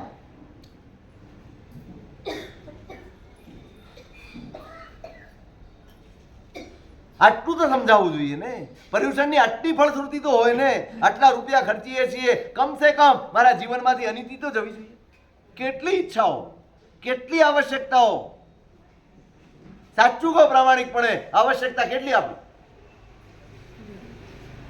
કોના લીધે દોડો છો? આવશ્યકતાના લીધે કે ઈચ્છાઓના લીધે? કેટલા કલાકમાં આવશ્યકતા પૂરી થઈ જાય? તમે ધંધો કરો, કેટલા કલાકમાં તમારી આવશ્યકતાઓ કેટલા કલાકમાં પૂરી થઈ જાય? 12 કલાક, 15 કલાક. તો મને હમણાં પેલા ભાઈ કહેતા હતા, ક્યાં ગયા બેઠા, કે ભદ્રંકર વિજયજી મહારાજ કહેતા હતા, ભદ્રંકર સુરી મહારાજ ઓળખો છો?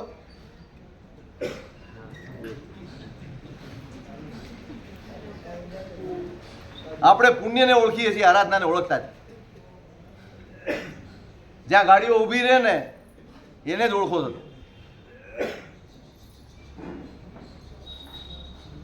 આપણી સામે રહી ગયા છે પણ આપણે દર્શન નથી કર્યા. કેવા પવિત્ર મહાપુરુષ, કેવા આરાધક, કેવો સ્વાધ્યાય પ્રેમ, કેવો તપનો પ્રેમ. ઠીક છે, એ કહેતા હતા કે શ્રાવક એવો હોય, ધંધે જાય અને પહેલે દિવસે મહિનાનું મળી જાય ને તો 29 દિવસ દુકાન જ ન ખોલે. શ્રાવકની વાત, વાણિયાની નહીં. વાણિયો તો એ રાતે 12 વાગે બી ખુલ્લી રાખે છે. આજે બી છે. મેં તમને કહ્યું હતું કદાચ, ભાવનગરમાં છે અમારા એક શ્રાવક સીડી. એ શેર બજારનું જ કરે, પણ બહુ સમજીને કઈ કંપનીમાં રોકવું એને બધો જ હિસાબ હોય. આજે કોમ્પ્યુટર ખોલવાનું અને મહિનાનું એક લક્ષ્ય હોય, એ ટાર્ગેટ આજે પૂરો થાય તો 29 દિવસમાં એક પણ વખત એ ખોલીને ભાવ પણ નથી જોતા. નહીં એટલે નહીં, 8 દિવસમાં પૂરું થાય તો 8 દિવસ. જ્યારે પૂરું થાય ટાર્ગેટ, પછી એવું નહીં 28મા દિવસે પૂરું થયું હોય તો 2 દિવસમાં શું કરવા બંધ રાખવું? નહીં બંધ. અને એવું નથી ઘણી સંપત્તિ છે એમની પાસે. તમને માનતા હો કે એમાં તો ખાલી આવશ્યકતાઓ પૂરી થાય છે, એના શોખ પૂરા થઈ જાય ને તોય ખૂટે નહીં એટલી સંપત્તિ છે. તમને ભરોસો હોવો જોઈએ કે ન્યાયના રસ્તે આવેલી સંપત્તિ એ ક્યારે તમારો પડછાયો છોડતી નથી. ન્યાયના રસ્તે વધેલું પુણ્ય એ જીવનભર તમને સાથ આપે છે. અન્યાયના રસ્તે તો તમે તમારા બેલેન્સને વાપરી નાખો. તમે અનીતિ કરી, તમે ખોટો ધંધો કર્યો, તમે ખોટો રસ્તો પકડ્યો અને તમને સંપત્તિ મળીને તમે શું કર્યું ખબર છે? તમારા પુણ્યનું બેલેન્સ વધારે વાપરી નાખ્યું. શું કર્યું? તમારા પુણ્યનું બેલેન્સ હતું કે ભાઈ 50 વર્ષ સુધી તમારું પુણ્ય ચાલે, જો આ રીતે ચાલે તો, પણ તમે ખોટા રસ્તે, અનીતિના રસ્તે કમાવાની મહેનત કરી અને 50 વર્ષના બેલેન્સને ખતમ કરી.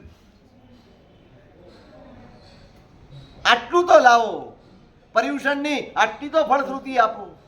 લોભ ઘટે, તૃષ્ણાઓ ઘટે, લાલચ ઘટે. આ એક એક કૃત્યો, ગઈકાલે 5 ની વાત કરી હતી, આજે 11 ની વાત કરવાની છે. એ પર્યુષણના કર્તવ્ય છે કે વાર્ષિક કર્તવ્ય છે? કાંઈ નહીં, મારી કમાણી છે. શેના માટે કરવાના? મારા માટે કરવાના. અહીંથી કમાઈને જવું છે, અહીંથી ભાથું લઈને જવું છે, એના માટેના કર્તવ્યો છે. કયું કર્તવ્ય આવે પેલું?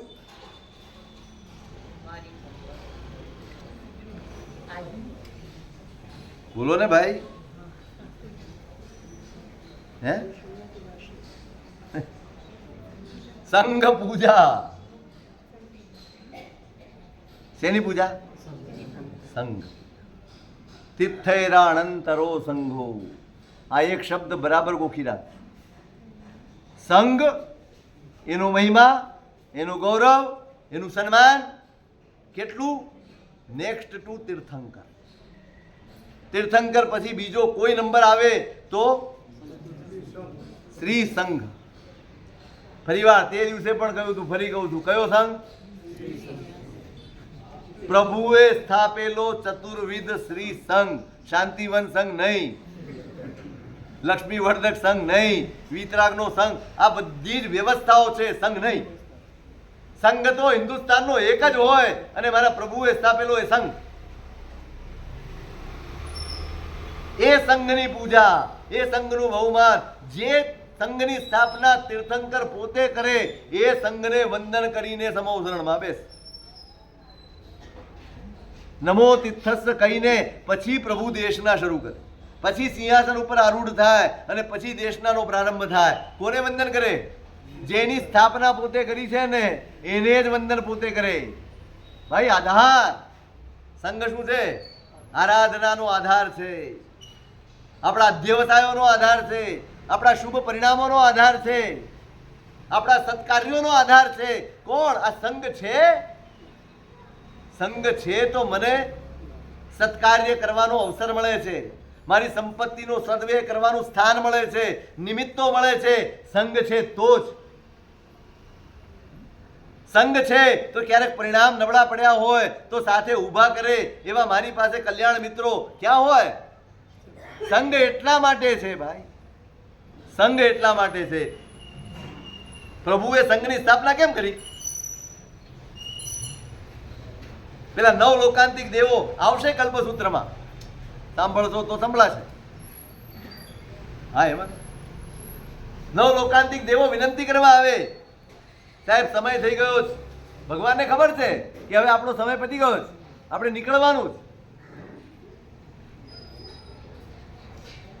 સર્વ જગત જીવ હિયમ ધમ્મતિત્થમ પવત્તેહ, એમ વિનંતી કરે લોકાંતિક દેવો. ભગવંત, સંઘ સ્થાપનાનો સમય થયો છે. જગતના જીવ માત્રનું હિત અને કલ્યાણ જેનાથી સાધી શકાય, જેના બળ ઉપર ને જેના આધારે સાધી શકાય, એવા સંઘની સ્થાપના હવે આપણે કરવાની છે. એ સંઘની સ્થાપના કરો, પ્રભુ પધારો. આપણું અહિત ન થાય, આપણે માર્ગ ન ચૂકી જઈએ, આપણે રસ્તો ભટકી ન જઈએ, વળી પાછી રખડપટ્ટીમાં ન જઈએ, એટલા માટે સંઘ છે. અને સંઘની પૂજા, એ સંઘનું બહુમાન, એ સંઘ પ્રત્યેનો આદર. તમારા ભાવ ઓછા ના કરશો, તમારા પરિણામ નબળા ન પાડશો. તમને મન થયું છે કે મારે પ્રભાવના કરવી છે, ઉલ્લાસથી કરજો. તમારે એ નથી જોવાનું કે કોઈ 1 વાર લઈ ગયું કે 2 વાર લઈ ગયું. નહીં, પરિણામ નહીં બગાડ, ક્યારેય નહીં બગાડ. તમારે તરવાનું છે તમારા અધ્યવસાયથી, નહીં તમારા રૂપિયાથી. તમે 100 રૂપિયાની પ્રભાવના કરો છો માટે તમારું કલ્યાણ થશે નહીં. તમારો સદભાવ જેવો હશે ને એટલું તમારું કલ્યાણ થશે. અત્યારે જે લઈ રહ્યો છે ને આ ગેટમાંથી નીકળતો એ સંઘ છે, એ જયેશભાઈ નથી, એ સ્મિતભાઈ નથી ને ડોક્ટરે નથી, ના એ વ્યક્તિ નથી. કોણ છે આ બેઠો? એ કોણ છે? આ સંઘ છે. અને સંઘ પ્રત્યે તો એકમાત્ર ભાવ હોય આદરનો, એકમાત્ર ભાવ હોય પૂજાનો, બહુમાનનો, સમર્પણનો ભાવ. સંઘ છે તો હું છું, સંઘ છે તો મારી આરાધના છે, સંઘ છે તો હું આટલો ત્યાગ કરી શકું છું. મેં તો હમણાં કહ્યું હતું વ્યાખ્યાનમાં કહ્યું, હવે પ્રથા બદલવા જેવી છે. હવે પ્રથા બદલવા ખબર નહીં કોણ શરૂ કરશે. હું તો દર વખતે કહું છું, સંઘ કાયમ જે પૈસા લખાવે એનું બહુમાન કરે. આ વખતે આપણે એવું કરીએ, જે બોલી બોલે ને એ સંઘનું બહુમાન કરે. થાય કે ન થાય? ખોટું છે કે સાચું છે? અરે જેના થકી મને લાભ મળ્યો એ સંઘનું હું બહુમાન કરું ભાઈ. સંઘ મારું બહુમાન કરે એવી અપેક્ષા જ ન રખાય. આ તો એકાદ નામ રહી ગયું હોય ને તો ધરતીકંપ આવી જાય, હડકંપ મચી જાય. મારું નામ જાણી જોઈને છોડી દીધું. હા, પેલા ભાઈ છે ને જયેશભાઈ, એના મનમાં મારા માટે આવું જ, એને જ જાણી જોઈને મારું નામ નહીં લખાયું. હવે એને તો અડસાડે ન હોય બિચારા. સરસ ચૂક થઈ ગયું હોય, ભૂલ ચૂક થઈ ગયો હોય, કારણ કે જેટલા નામ હોય ને બધાને કંઈક ને કંઈક વાંધો હોય. ટ્રસ્ટી એવું તત્વ છે કે જેની હારે બધાને વાંધો હોય. એનું જ નામ ટ્રસ્ટી. જેની સાથે બધાને વાંધો હોય એનું નામ ટ્રસ્ટી. હે સાહેબ? બધાના વાંધા સહન કરી અને છતાંય કામ કરે એનું નામ ટ્રસ્ટી. બધું સહન કરવું પડે. મોભે ખીલા ઠોકાય ભાઈ. કાઠિયાવાડમાં કહેવત છે, મોભે ખીલા ઠોકાય. સંઘની સેવા કરો છો, બરાબર યાદ રાખજો. કોઈ ટીકા કરે, કોઈ નબળું બોલે, છોડી દેવાનું કોઈ દિવસ વિચાર કરતા. તમારી શક્તિ પહોંચે, તમારી ભક્તિ પહોંચે, તમારી બુદ્ધિ પહોંચે, તમારું પુણ્ય પહોંચે ત્યાં સુધી સંઘની સેવા કરજો. ક્યારે છોડવાનો વિચાર નહીં કરતા. જો આ રીતે હારીને થાકીને છોડી દેશો ને તો એવા લોકો આવશે ને કે સંઘ ડૂબી જશે. સેવા મળી છે હોય ભાઈ, એકલા સેવાના મેવા જ ન મળે, ક્યારેક ડફણાય મળે, બધું જ મળે. એમાંય લાભ જ. એમ કેતો હોય કે તમે આમ કર્યું, સાચું હોય તો સુધારવાનું, ન હોય તો ઉપેક્ષા કરવાની. બસ. સંઘ પૂજા, બરાબર યાદ રાખજો. તમારી પાસે સંપત્તિ ન હોય ચાલશે, શક્તિ ન હોય ચાલશે. સંઘની પૂજા છે ને એક સંકલ્પ કરજો. સંઘના સભ્યો કે સંઘના કોઈ પણ જવાબદાર હોય ક્યારે એની નિંદા ન કરવી, આ પણ સંઘ પૂજા છે. ક્યારે એની સામે મોટા અવાજે બોલવું નહીં, એ પણ સંઘ પૂજા છે. ક્યારે એ ઓફિસમાં આવીને રાડારાડ કરવી નહીં ને, એ પણ સંઘ પૂજા છે. તમે પૈસા નહીં લખાવો તો ચાલશે, તમે ખર્ચો નહીં કરો તો ચાલશે, પણ ગમે તેવી ભાષામાં, ગમે તેવા શબ્દોમાં, ગમે તેવી ગાળાગાળી, ખરેખર કહું છું આ દરવાજામાં પ્રવેશ કર્યા પછી જો તમે કંટ્રોલમાં ન રહેતા હો ને તો તમારે અંદર આવવું જ નહીં. અહીંયા તમે ડોક્ટર સાહેબ સાથે વ્યવહાર નથી કરતા, તમે જયેશભાઈ સાથે વ્યવહાર નથી કરતા, તમે કોઈ માસુકભાઈ સાથે વ્યવહાર નથી કરતા, તમે વ્યવહાર કરો છો સંઘ સાથે. તમારા વાંધા ગેટની બહાર, અંદર તો સંઘ છે અને સંઘની મર્યાદા. એ જ રીતે ટ્રસ્ટીઓએ પણ કોઈ પણ આવે અને કદાચ જેવી તેવી ભાષામાં વાત કરે, આપણે ગુસ્સે નહીં થવા. જે આવનાર છે એ સંઘ છે, વ્યક્તિ નહીં. આપણે આ સ્થાનની મર્યાદા, આ પવિત્ર સ્થાન છે, આ સંઘનું સ્થાન. સંઘ પ્રત્યેનું બહુમાન કેળવજો, સંઘ પ્રત્યેનો આદર કેળવજો. એના પ્રત્યે ક્યારેય મનમાં દુર્ભાવ, દ્વેષ હોય ભાઈ. માણસ કામ કરે ને એની બે ભૂલ થાય બી, બધું જ થાય, પણ સમય આપે છે, સંપત્તિ આપે છે, પુણ્ય આપે છે, બધું જ સંઘ માટે વાપરે છે. તો એની બે ભૂલ ખમવા જેટલી આપણી તૈયારી હોવી જોઈએ, અને તૈયારી પૂજા છે. દર વર્ષે કરવાના કૃત્યો છે હો સંઘ પૂજા. આપણી જેટલી શક્તિ હોય એટલી, પણ બસ ભક્તિ કરવાનો લાભ મળે એવું કોઈ પણ અવસર ચૂકતા નહીં. આ સંઘનું સ્વામી વાત્સલ્ય હોય, પ્રભાવના કરવાની હોય, આપણે તૈયાર હોઈએ ભાઈ ચલો એક વાર આ બહાને હું સંઘની પૂજા કરી લઉં. દાખલા ઘણા છે, હમણાં બેસ્યું તો પૂરું નહીં થાય. તમે વસ્તુપાલ તેજપાલનું સાંભળ્યું? સંઘ ધોળકા નથી આવવાનો, ફરીને જવાનો. વિનંતી કરવા ગયા છે, ધોળકા તો આવવું જ પડે. ગુરુ મહારાજ કહે છે કે ભાઈ 4 દિવસ વધી જાય. અને ત્યારે તો યાત્રિકો કઈ 250 ને 300 નહોતા, લાખોની સંખ્યામાં યાત્રિકો રહે. આટલી બધી પ્રજાને આમ લઈને નીકળવું, ખર્ચો વધી જાય. દિવસ સાહેબ ખર્ચાની ચિંતા નહીં કરો, ખર્ચો હું કરીશ. સંઘ મારા આંગણે આવવો જ જોઈએ, માનવું જ પડે. વસ્તુપાલ સત્તાની રૂએ નહીં, શ્રાવકની રૂએ લાવ્યા, ભક્તિથી લાવ્યા સાહેબ મારા આંગણે. અને જે દિવસે સંઘ આવવાનો હતો ને, વહેલી સવારે વસ્તુપાલ તૈયાર થઈ જાય, માણસને લઈને સંઘની સામે જાય. હવે લાખો માણસો આવતા હોય. આજની જેમ કઈ સિમેન્ટના ને કોન્ક્રીટના રોડ નહોતા, ડામરના રોડ નહોતા, ધૂળિયા રસ્તા હતા. લાખો યાત્રિકો ચાલે તો શું થાય? જે બાજુ ધૂળ ઉડે ને એ બાજુ વસ્તુપાલ ચાલે. બોલો માણસ કે સાહેબ તબિયત શ્રી તીર્થ પાંત રજસા વિરજી ભવંતી. આ બધા જ આ માણસો નથી ભાઈ, તીર્થ યાત્રાએ નીકળેલા, દાદાને ભેટવા નીકળેલા મારા યાત્રિકો છે. અને એની ચરણ રજ એ તો પાપ પખાળે ભાઈ. શરીરનું શું છે? શરીર તો માંદું જ રહે છે ને આખો દિવસ, એને શું છે? પણ મારા પાપ પખાળી દેવાય એવી તક આ મળી છે, એને ખોઈ ના. અને સંઘ ઘરે આવે, વસ્તુપાલ પોતે બેસ, એક એક યાત્રિકનો પગ થાળીમાં મૂકવાનો, પાટલા ઉપર મૂકવાનો, એના પગને પ્રક્ષાળ કરવાનો, એનું બહુમાન કરવાનું. અને લાખો માણસ ઉઠતા નથી, બધા જ બોલાવા આવે, સાહેબ હવે અમને કરવા દો, હવે માણસોને સોંપી દો. સંઘ છે, આપણે બીજું કાંઈ ન કરી શકીએ ને. આ સ્વામી વાત્સલ્ય થાય ને, કમસે કમ પીરસવા જશો ને તોય સંઘ ભક્તિ થઈ. હવે તો જાણે જમાનો જ ગયો, કોઈને એમાં લાભ જ નથી દેખાતો. કેવો અરસપરસનો પ્રેમ વધે, પ્રીતિ વધે. તમે બહુમાનથી ખવડાવી શકો, તમે આગ્રહ કરીને ખવડાવી શકો. તમારો પ્રેમ કેટલું અદ્ભુત લાગે. સંઘ આ કરે. એકવાર જમણવાર આવો કરો. મારા સાધર્મિક છે, મારા ભાઈઓ છે, મારો પરિવાર છે, અને પરિવારને મારે પીરસવું. મારા હાથે ચલો હું આટલો ખર્ચો તો નથી કરી શકતો, હું કદાચ કશી એક ફૂલની પાંદડી જેટલું નથી આપી શકતો, પણ આટલું યોગદાન, આટલા સમયનું યોગદાન, આટલા પ્રેમનું યોગદાન, એ પણ સંઘની ભક્તિ. ગુરુ ભગવંત બોલાવા આવ્યા, ભાઈ હવે ઊભા થાવ. અને વસ્તુપાલ આંખમાં દળ દળ આંસુ સાથે, સાહેબ એવા જમાનો જોયેલો છે જ્યારે સવારે ખાઈશું તો બપોરે શું ખાઈશું એનો પ્રશ્ન હતો.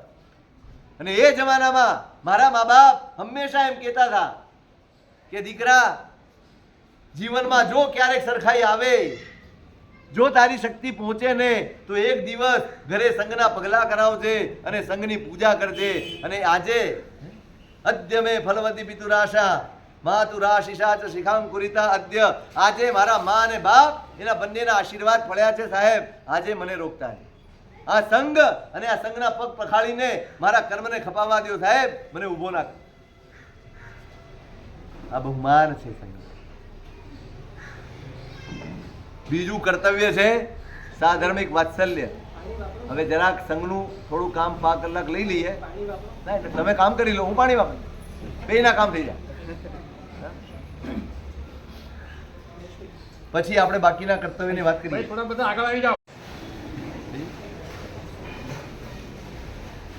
વાર્ષિક 11 કર્તવ્યોની વાત. પહેલું કર્તવ્ય આપણે વિચાર્યું સંઘ પૂજા. સૌથી મહત્વની વસ્તુ છે બહુમાન. સંઘ પ્રત્યેનું બહુમાન. વ્યક્તિ પ્રત્યે કદાચ આપણને ઓછો વધતો ભાવ હોય ચાલે, આમ તો શાસનનો આરાધક એ પણ ન ચલવે, પણ છતાંય તમારા અંગત જીવનમાં તમે કશું ન છોડી શકતા હો વાંધો નહીં, પણ જ્યારે સંઘ સાથે કામ પાડવાનું હોય ત્યારે વ્યક્તિને નજરમાં રાખીને, તમારા સંસારના વ્યવહારમાં ક્યાંક વાંધા વચકા પડ્યા હોય એને નજરમાં રાખીને અહીંયા ક્યારે એવા વ્યવહાર કરતા નહીં. આપણા વ્યવહારો સ્વસ્થ હોવા જોઈએ અને ધર્મ મળ્યા હોવા જોઈએ. આપણા વ્યવહારોમાં ધર્મ છલકવો જોઈએ. બહાર તમે જે હો તે, પણ સંઘના સ્થાનમાં, દેવના સ્થાનમાં, ત્યાં તો આપણી પ્રસન્નતા, આપણી સ્વસ્થતા, આપણું સૌજન્ય અને આપણી શાલીનતા, આ બધું જ દેખાવું. બીજું કર્તવ્ય છે સ્વામી, એનો આપણે એક જ અર્થ કર્યો છે, જમો. સાધર્મિક વાત્સલ્ય. પહેલું તો સાધર્મિક એટલે પહેલા તો મગજમાંથી એ કાઢી નાખો કે જે શક્તિ સંપન્ન નથી એનું નામ સાધર્મિક. આ માત્ર અત્યારની આપણી એક ટેમ્પરરી વ્યવસ્થા રૂપે આપણે નામ આપ્યું છે, ખરેખર આપવું જ ન જોઈએ આવું નામ. સાધર્મિક એટલે સાધર્મિક, સમાન ધર્મ આચરતા હોય એ બધા જ એકબીજાના સાધર્મિક છે અને બધાને એકબીજા પ્રત્યે ભાલ, વાત્સલ્ય અને એની ચિંતા હોવી જોઈએ. દરેક માણસ પોતાની પડખે રહેતો હોય, પોતાની આજુબાજુમાં હોય, પોતાની જાણમાં હોય, એની ચિંતા કરતો. મારો સાધર્મિક સાહમ્યમ્મી ભણ્ય સાહમ્યમ્મી સંપત્તે ઘરંગણે જસ્સ નહુ નેહો જેન સાસણે ભણ્યમિણમ સંમત્તે તસ્સ સંદેહો. સાધર્મિક સામે મળે શું કરો? સાધર્મિક સામે મળે તો શું કરો? પ્રણામ કરવું જોઈએ કે કરો છો? કરવું જોઈએ. કોઈ પણ સાધર્મિક મળે તો કે પછી આપણે લેવલનું હોય ઈ? હા, આમાં લેવલ હોય. પછી હમણાં કીધું ને મધ્યમ, ઉપલક મધ્યમ, એની ઉપર મધ્યમ. કેટલા મધ્યમ હોય?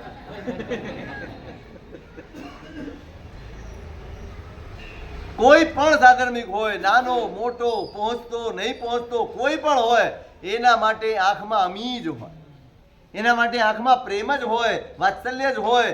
તમારી પાસે પુણ્ય છે અને તમારા એ પુણ્યનો તમારે વિનિયોગ કરવાનો.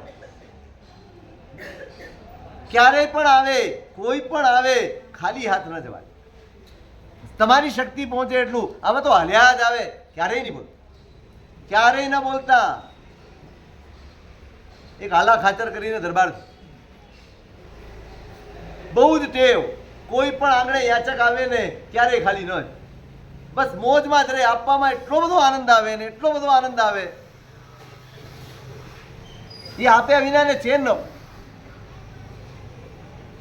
હવે એની સાથે એની વ્યવસ્થા કરનારા મુનિ મહેતા બધા હોય, દરબાર છે, એને એમ થાય કે આમને આમ છૂટા હાથે આપ્યા કરશે તો કોક દાડો તળિયું આવી જશે, કોક દાડો તળિયું આવી જશે. આમ કેમ? એટલે એક દિવસ અવસર જોયો, એકલા જોયા એટલે વાત કરી કે દરબાર એક વાત કેવી છે, બોલો ને. શું છે સાહેબ? આમ આ યાચકો તો આવ્યા જ કરશે, તમે આમ આપ્યા કરશો, તમે આપો છો ને એટલે આવે. આલા ખાચર કે ભાઈ હું આપું છું એટલે નથી આવતા, એ આવે છે એટલે હું આપું. પણ સાહેબ એવું નથી. આ કોક દિવસ આપણે કેમ આવે? પણ આટલા બધા આવે, તમે આપ્યા જ કરો, આપ્યા જ કરો, કેવી રીતે થાય? તો કે આપણો દિવસ છે અને આવે. એક દિવસ રાતે દરબાર ભર્યો છે ને, આ વાત ચાલતી હતી અને એકદમ એક થાળી એને એની ઉપરથી કપડું હટાવ્યું કે આ શું છે? તો કે સાહેબ ગોળ છે. ગોળ ગોળ છે તો માખી કેમ નથી આની ઉપર? ગોળ હોય તો માખી આવી જોઈએ. તો કે સાહેબ દિવસ નથી ને એટલે માખી નથી. હું એ જ કહું છું ભાઈ, દિવસ હોય તો માખી આવે. એમ આપણો દિવસ છે માટે યાચક આવે. આપણો દિવસ ન હોય, ચડતા દિનનું પારખું નિત આવે મહેમાન, પડતા દિનનું પારખું આંગણ નાવે શ્વાન. તમારા દિવસ ચડતા છે, તમારું પુણ્ય ચડતું છે, તમારો ભાગ્યનો ઉદય છે, તો જ સમજવું કે તમારા આંગણે રોજ માંગવા વાળા કોઈક આવે, કોઈક લેવા વાળા આવે છે, એને ધન્યવાદ દેવાના. અને જો પડવાનું હોય તમારું ભાગ્ય તો તમારા આંગણે કૂતરું એ સૂંઘવાના. સાધર્મિક આવે, આપણા ઘરના આંગણે આવે અને મારી શક્તિ પહોંચે. આ તો આવ્યા જ કરે. તમે 500 રૂપિયા કે 1000 રૂપિયા આપશો, કદાચ ને ખોટો જ, કદાચ, તો શું એનો મેલ બંધાઈ જશે? 1000 રૂપિયામાં એની જિંદગી નીકળી જવાની. કેટલું લઈ જવાનું? લઈ લઈને કેટલું લઈ જવાનું? પણ આપો તો પછી ક્યારે વિચાર કરતા નહીં, ક્યારે તપાસ કરતા નહીં. પેલી અમેરિકાના એક વ્યક્તિની વાત આવે, બોક્સર છે, એમાં કમાણી તો ચિક્કાર હોય એમાં રસ્તામાં જતા હતા અને એક બેન મળ્યા, એનો પગ પકડી લીધા, ખરખરે છે, મારી દીકરીને કેન્સર છે અને એનું ઓપરેશન કરાવવાનું છે, મારે મદદની જરૂર છે. પેલાનું હૈયું દ્રવી ગયું કે આપી દો. પેલા સાથેના સેક્રેટરીએ કીધું સાહેબ એમને નો આપી દેવા થોડી. મેં કીધું ને આપી. એની દીકરી જોખમમાં છે, એને કેન્સર છે અને એને ઓપરેશન કરાવવાનું છે, આપણે તપાસ કરવા જઈશું. એટલી વારમાં તો છોકરી ઉપડી જાય. પૈસા આપી દીધા. 11 લાખ જેટલી મોટી રકમ હતી, આપી દીધી. પેલા સેક્રેટરીને ચેન નથી પડતું. ચા કરતા કેટલી ગરમ હોય. ભીમ ખાય ને શકુની આપણે ત્યાં કહેવત છે, દાતારી દાન દે ને ભંડારી પેટ કૂટે. આ એના જેવું. એટલે પેલા તપાસ કરી ગયા ભાઈ છે કોણ, આટલી મોટી રકમ વગર વિચારે એક સાથે આપી દેવાની. એને તપાસ કરી, માણસો મોકલ્યા, બધું જ તપાસ કરીને આવ્યો. હાફળો ફાફળો, સાહેબ સાહેબ શું થયું?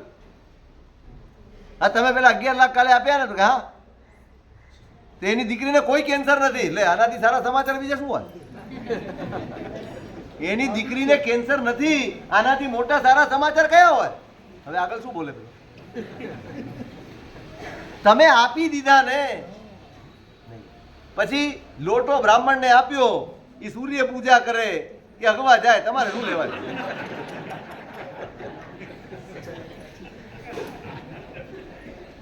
તમે આપી દીધો, તમે તમારો ધર્મ નિભાવી દીધો. હવે જોવાનું જ નહીં ભાઈ. કુદરતે તમને આટલું બધું આપ્યું, તમને આંખો આપી, તમને કાન આપ્યા, તમને ખાવાનો સ્વાદ આપ્યો, તમને જોવાની, સમજવાની, વિચારવાની શક્તિ આપી, આટલું બધું આપ્યું. કુદરત કોઈ દિવસ તપાસ કરવા આવે? ખરેખર તો હિસાબ લેવા આવે ને તો બધું છૂટવી લે આપણી પાસે. કારણ કે ખબર છે એકે સદુપયોગ કર્યો નથી, એકે વસ્તુનો સદુપયોગ કર્યો જ નથી, જેમ તેમ જ વાપર્યું. અને છતાંય કુદરત આપણો હિસાબ નથી માંગતી, બધું જ ઉદારતાથી આપી રાખ્યું છે. આપણે શું આપી દઈએ? સાધર્મિક વાત્સલ્ય બહુ જ જરૂરી તત્વ બની ગયું. હવે આપણા સમાજે બહુ જ ગંભીરતાથી આ વિશે વિચારવાની જરૂર છે. બહુ જ ગંભીરતાથી વિચારવાની જરૂર છે. જમાડી દેવું એ બહુ જ સ્થૂળ કક્ષાનું સાધર્મિક વાત્સલ્ય છે. ઠીક છે તમે કરો, દર વર્ષે આ નિમિત્તે તમે એકવાર તમારું કર્તવ્ય નિભાવો, પણ આ કર્તવ્ય આનાથી પૂરું નથી થતું. દરેક સમાજ કાં તો પોતાનું બીડું ઝડપે કે ભાઈ આપણા સમાજની વ્યવસ્થા આપણે કરીશું, પેલા સમાજની વ્યવસ્થા પેલા કરશે, પેલા સમાજની. દરેક વ્યક્તિ પોતાના સમાજની વ્યવસ્થા ઉપાડી લે ને તો સાધર્મિક બચે જ નહીં. બધા જ પગભર થાય. હવે આ બધી કીટ આપવી ને અનાજ આપવા ને આ આપવા, હવે એના કરતાં પગભર કરવાની જરૂર. હા, જે પરિવારમાં કોઈ છે જ નહીં, જેનું આગળ પાછળ કોઈ નથી, જે ઘરડા છે, જેના દીકરા દીકરીઓ પણ નથી, હા એવાને બધી જ પ્રકારની ખાવાની પીવાની બધી વ્યવસ્થા સુવિધા. હમણાં 2 વર્ષ પહેલા મને એક શ્રાવકે બહુ ગજબની વાત કરી. અમદાવાદમાં એવી સંસ્થાઓ છે જેનું કોઈ ન હોય, જેના ઘરે કોઈ કરનાર ન હોય, કોઈ વ્યવસ્થા ન હોય, તો એમને જે જરૂરિયાત હોય એ મહિનાની પૂરી પાડી આપે. એમણે મને કીધું કે સાહેબ એક ભાઈ આવે કાયમ, એ 1.5 કિલો ખાખરા લઈ જાય દર મહિને, બસ આટલું જ 1.5 કિલો ખાખરા લઈ જાય. એટલે પ્રશ્ન થયો, શંકા નહીં પ્રશ્ન, કે ખાખરા જ કેમ દર વખતે લઈ જાય? નથી તેલ લઈ જતા, નથી ચોખા લઈ જતા, નથી દાળ લઈ જતા, નથી કશું લોટ લઈ જતા, કશું જ લઈ નથી જતા, માત્ર ખાખરા લઈને કેમ ચાલ્યા જાય? અમે તપાસ કરવાનું નક્કી કર્યું. પ્રશ્ન કેમ આમ કરે છે? એટલે 2 જણા ગયા સાહેબ.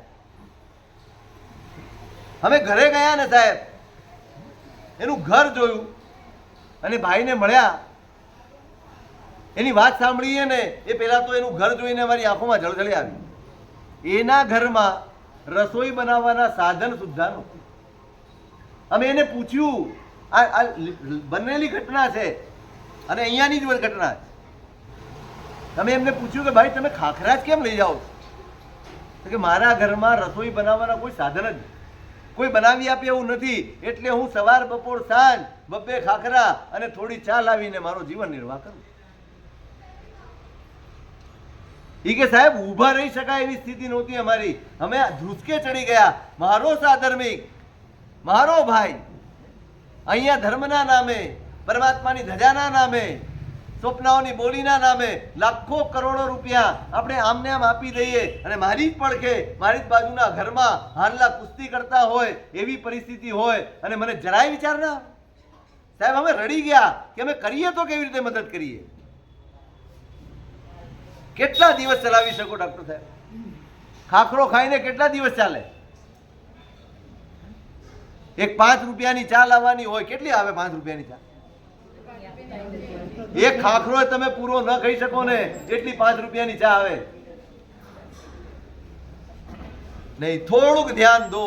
નથી જરૂર તમારા ભગવાનને કોઈ રૂપિયાની. હવે સાચું કહું છું, જેટલી સંપત્તિ દેવ દ્રવ્યમાં આજે આ સંઘ પાસે છે, આ એટલે સમસ્ત સંઘની વાત કરું, હું નથી માનતો કે 10 વર્ષ સુધી તમને એક પણ રૂપિયાની જરૂર પડે. તમે જો 10 વર્ષ માટે બધી જ વ્યવસ્થા બદલીને આ એક ક્ષેત્ર ઉપર જો ધ્યાન આપશો ને, આવતીકાલનો તમારો સંઘ જાજરમાન સંઘ હશે, મજબૂત સંઘ હશે. આજે તમારી પાસે જે જાહો જલાલી માનો છો, દેખાય છે, એ બધી જ પૈસાની છે. સંઘ તો અંદરથી ખોખલો થઈ ગયો. સંઘની શક્તિ શું? પૈસો કે સાધર્મિક?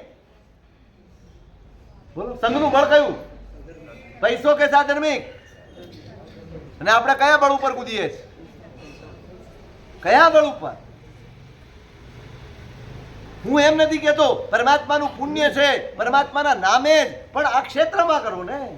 તમારે પરમાત્માના નામે કરવું છે, પરમાત્મા માટે કરવું છે ને, તો આ પણ અંગ આ પરમાત્માનું જ સ્થાપેલું અંગ છે, પરમાત્માની જ સ્થાપના છે. એને મજબૂત કરવા માટે આપણે કેમ ધ્યાન નથી આપતા?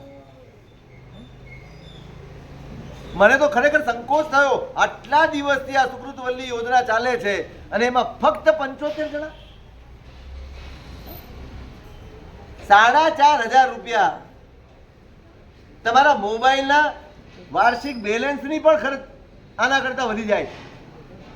મોબાઈલના રિચાર્જના પૈસા એટલા, તમારા ઘરમાં ચાલતા વાઈફાઈના પૈસા એટલા, તમારી ટીવીમાં ચાલતી ચેનલોના કેટલો ખર્ચ આવે.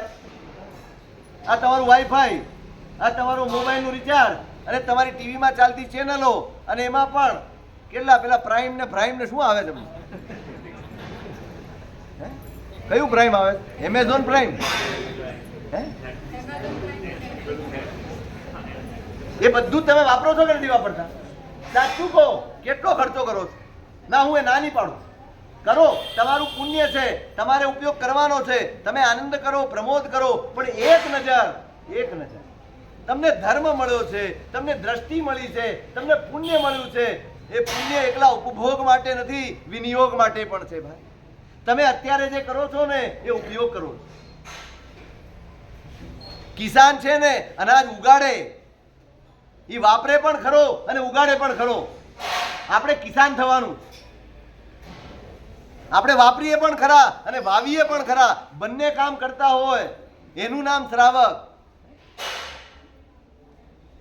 શત્રુંજયના દુહા તમે કાર્તિકે પૂનમે આપણે બધા ખમાસણા દઈએ છીએ, પટ જુહારતી વખતે એમાં એક દુહો આવે, શ્રાવક મેઘ સમા કયા કરતા પુણ્યનું કામ, પુણ્યની રાશિ વધે ઘણી તીને પુણ્ય રાશિ નામ. શત્રુંજયનું નામ પુણ્ય રાશિ કેમ છે? શ્રાવકને ઉપમા આવી છે, શ્રાવક મેઘ સમા કયા. વાદળાની જેમ શ્રાવક વર્ષે કશું જ ના જુએ, આ બરાબર છે કે નહીં, અહીં થાય કે નહીં. વરસવું એ મેઘનું કામ. જે ઝીલ છે ત્યાં ઉગશે. તમારે વરસવાનું, તમારે વિચારવાનું છે, તમારે વિવેક કરવાનો છે. તમારો રસ ગમે તે હોય, આવશ્યકતા શું છે ને એના વિશે પહેલો વિચાર કરો. બહુ જ જરૂરી થઈ ગયું છે કે હવે આપણે આપણા વિવેકને જગાડીએ, આપણી ઈચ્છાઓને એક બાજુ મૂકી અને આવશ્યકતાઓ પર ઠરીએ. ભાઈ, સંઘને ક્યાં જરૂર છે? સકળ સંઘને મજબૂત કરવો હશે તો એના ચારે પાયા સાધુ, સાધ્વી, શ્રાવક, શ્રાવિકા બધા જ મજબૂત હોવા જોઈશે. એના ખભે આખું શાસન, આખી વ્યવસ્થાઓ એના ઉપર છે. એ જ જો નબળા પડશે અને વધુમાં વધુ જવાબદારી કોના માથા ઉપર? અમે તો ઉપદેશ આપશું, અમે તો માર્ગદર્શન કરશું, જવાબદારી કોણ ઉપાડશે? આ આખા વર્ષમાં નહીં, હું ખરેખર કહું છું, આ સંઘ માટે માથું ઝૂકી જાય એટલું સંઘ અમારા માટે કરે છે. કઈ ઓછું નથી કરતું. ખાલી હિસાબ કરીએ ને અમે તો અમારું માથું ઝૂકી જાય છે કે એક વ્યક્તિ હું એના માટે સંઘ આખા વર્ષમાં કેટલું કરે. રોજનું આહાર પાણી, રોજના કપડાં લત્તા, રહેવાની વ્યવસ્થા, વિહાર કરીએ તો માણસોની વ્યવસ્થા, ગાડીની વ્યવસ્થા, વિહાર ધામોમાં ગોચરીની વ્યવસ્થા, ત્યાં રહેતા માણસોની વ્યવસ્થા, આ કઈ નાની સૂની વ્યવસ્થાઓ. એક સરકાર ચલાવવા જેટલું કામ આ સંઘ કરે. કેટલી મોટી વ્યવસ્થા અને સુચારું દર વર્ષે બધું જ સરસ થાય છે, પણ આ એક ક્ષેત્રની ઉપેક્ષાએ આપણને બહુ જ મોટું નુકસાન આપ્યું છે.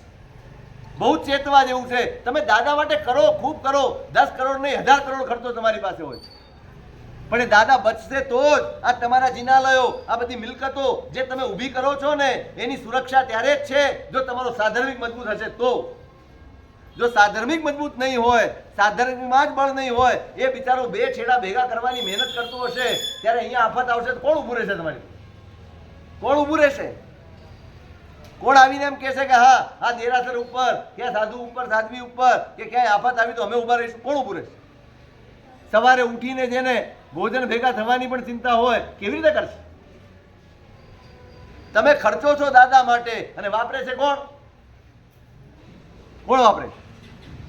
મેં કહ્યું હતું અહીંયા તમારા સોમપુરાઓ મર્સિડીઝમાં ફરે છે અને મારો શ્રાવક સાયકલ પામતો નથી. તમારા પૈસે પેલા લોકો તાકડ ધીરના કરે. તમને એમ થાય મને લાભ મળ્યો. શું લાભ મળ્યો તમને? શું લાભ મળ્યો?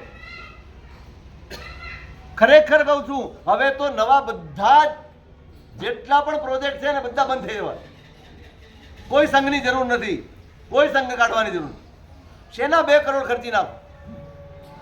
2 કરોડ 3 કરોડ રૂપિયા આ સંઘમાં, આ સામૂહિક વર્ષી તપોમાં ખર્ચાઈ જાય છે. તમે ત્યાં 18 મીઠાઈઓ અને બધા ફરસાણો ખવડાવો છો અને પેલો ભૂખે મરે છે. કેમ આપણું ધ્યાન ન જાય? આજ 2 કરોડ, આજ 2-5 કરોડ રૂપિયા જે વર્ષી તપમાં ખર્ચાઈ જાય છે, આ મહોત્સવોમાં ખર્ચાઈ જાય છે, એ જ એસ્ટિમેટમાં તમે તમારા કેટલા સાધર્મિકોને ઉભા કરી શકો એમ છો? વડીલોએ વિચારવાનું, બધાએ વિચારવાનું છે. તમારે પણ, અમારે પણ. કેવી પ્રેરણા કરે છે, કોઈ કાબી પ્રેરણા કરે છે. મારે વિવેક કરવાનો છે. હું તો મારી જાણું. એક જણ શરૂ કરશે ને તમારી સાથે જોડાયેલા બધાને જોડો. નહીં ભાઈ ચાલ આમ કરું.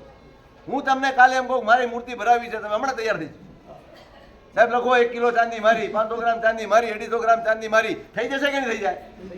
કેમ કોઈ વાંચતું નથી મને કેવા સાહેબ નથી જરૂર ચાંદીની? મારા બાજુમાં રહેલો ભાઈ છે ને એને આપો 15 લાખ રૂપિયા આપો. મારા સાધર્મિકના દીકરાઓ ભણ્યા વગરના રહી જાય. એમને ભણવાની તકલીફ, એમને સ્કૂલોમાં એડમિશન લેવાની તકલીફ, એમને ફીસ ભરવાની તકલીફ છે, એમને તબિયત બગડે તો આરોગ્યની તકલીફ છે. કેટલી તકલીફો છે. અને આપણે સાવ આંધળા બનીને આ દિશામાં દોડે જ જઈએ છીએ, દોડે જ જઈએ છીએ. અને એને શાસન પ્રભાવના ગણો તો આમાં આવશે કર્તવ્ય. શું છે શાસન પ્રભાવના? તમારી વાહવા થાય, તમારું નામ થાય, તમારી તકતીઓ લાગે, તમારા ઝંડા લહેરાય, તમારા વરઘોડા નીકળે, આ શાસન પ્રભાવના છે.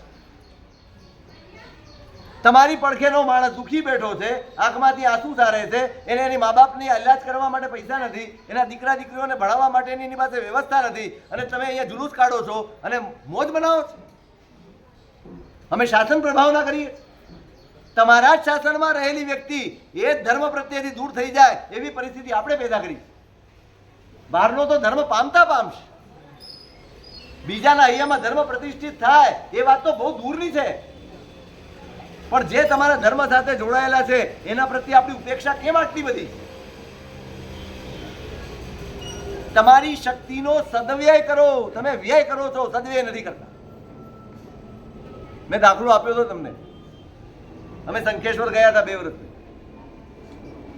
હું દેરાસરમાં માળા ગણવા બેઠો અને એક શ્રાવક આવ્યા. ઠીક છે, ભક્તિ છે એની, શંખેશ્વર દાદા પ્રત્યે સમર્પણ હશે. મારી આંખ સામે 7 લાખ રૂપિયા ભંડારમાં નાખી. આપણે તો માળા મણકાય ઉભા રહી ગયા. જોતો જ રહી ગયો. ધડ ધડ ધડ ધડ ધડ ધડ 2000 ની નોટો નાખે જ જાય, નાખે જ જાય, ગड्डी પર ગड्डी કાઢતો જ જાય. મને એમ થયું આ શંખેશ્વર દાદાના નામે એક જીવનો ઉદ્ધાર ન થઈ શક્યો? શંખેશ્વરના નામે આ ભંડારમાં ગયા એટલે પૈસા ફ્રીજ થઈ ગયા. હવે આ રસમાં પથ્થર લેવામાં, મૂર્તિ, આ તમારા મૂર્તિવાળા જયપુરમાં મોઢા ફાટે એવા ભાવ કરે. બેફામ અહીં આવીને તમે એમ કહો કે આ દેરાસરનો જીર્ણોદ્ધાર કરવાનો છે, સાહેબ 2.5 કરોડનું એસ્ટિમેટ થશે. હા કર આપણી પાસે બહુ પૈસા. તમારા ઘરનું એસ્ટિમેટ આવી રીતે આપી દો છો? આપો છો? કેટલું કસો છો?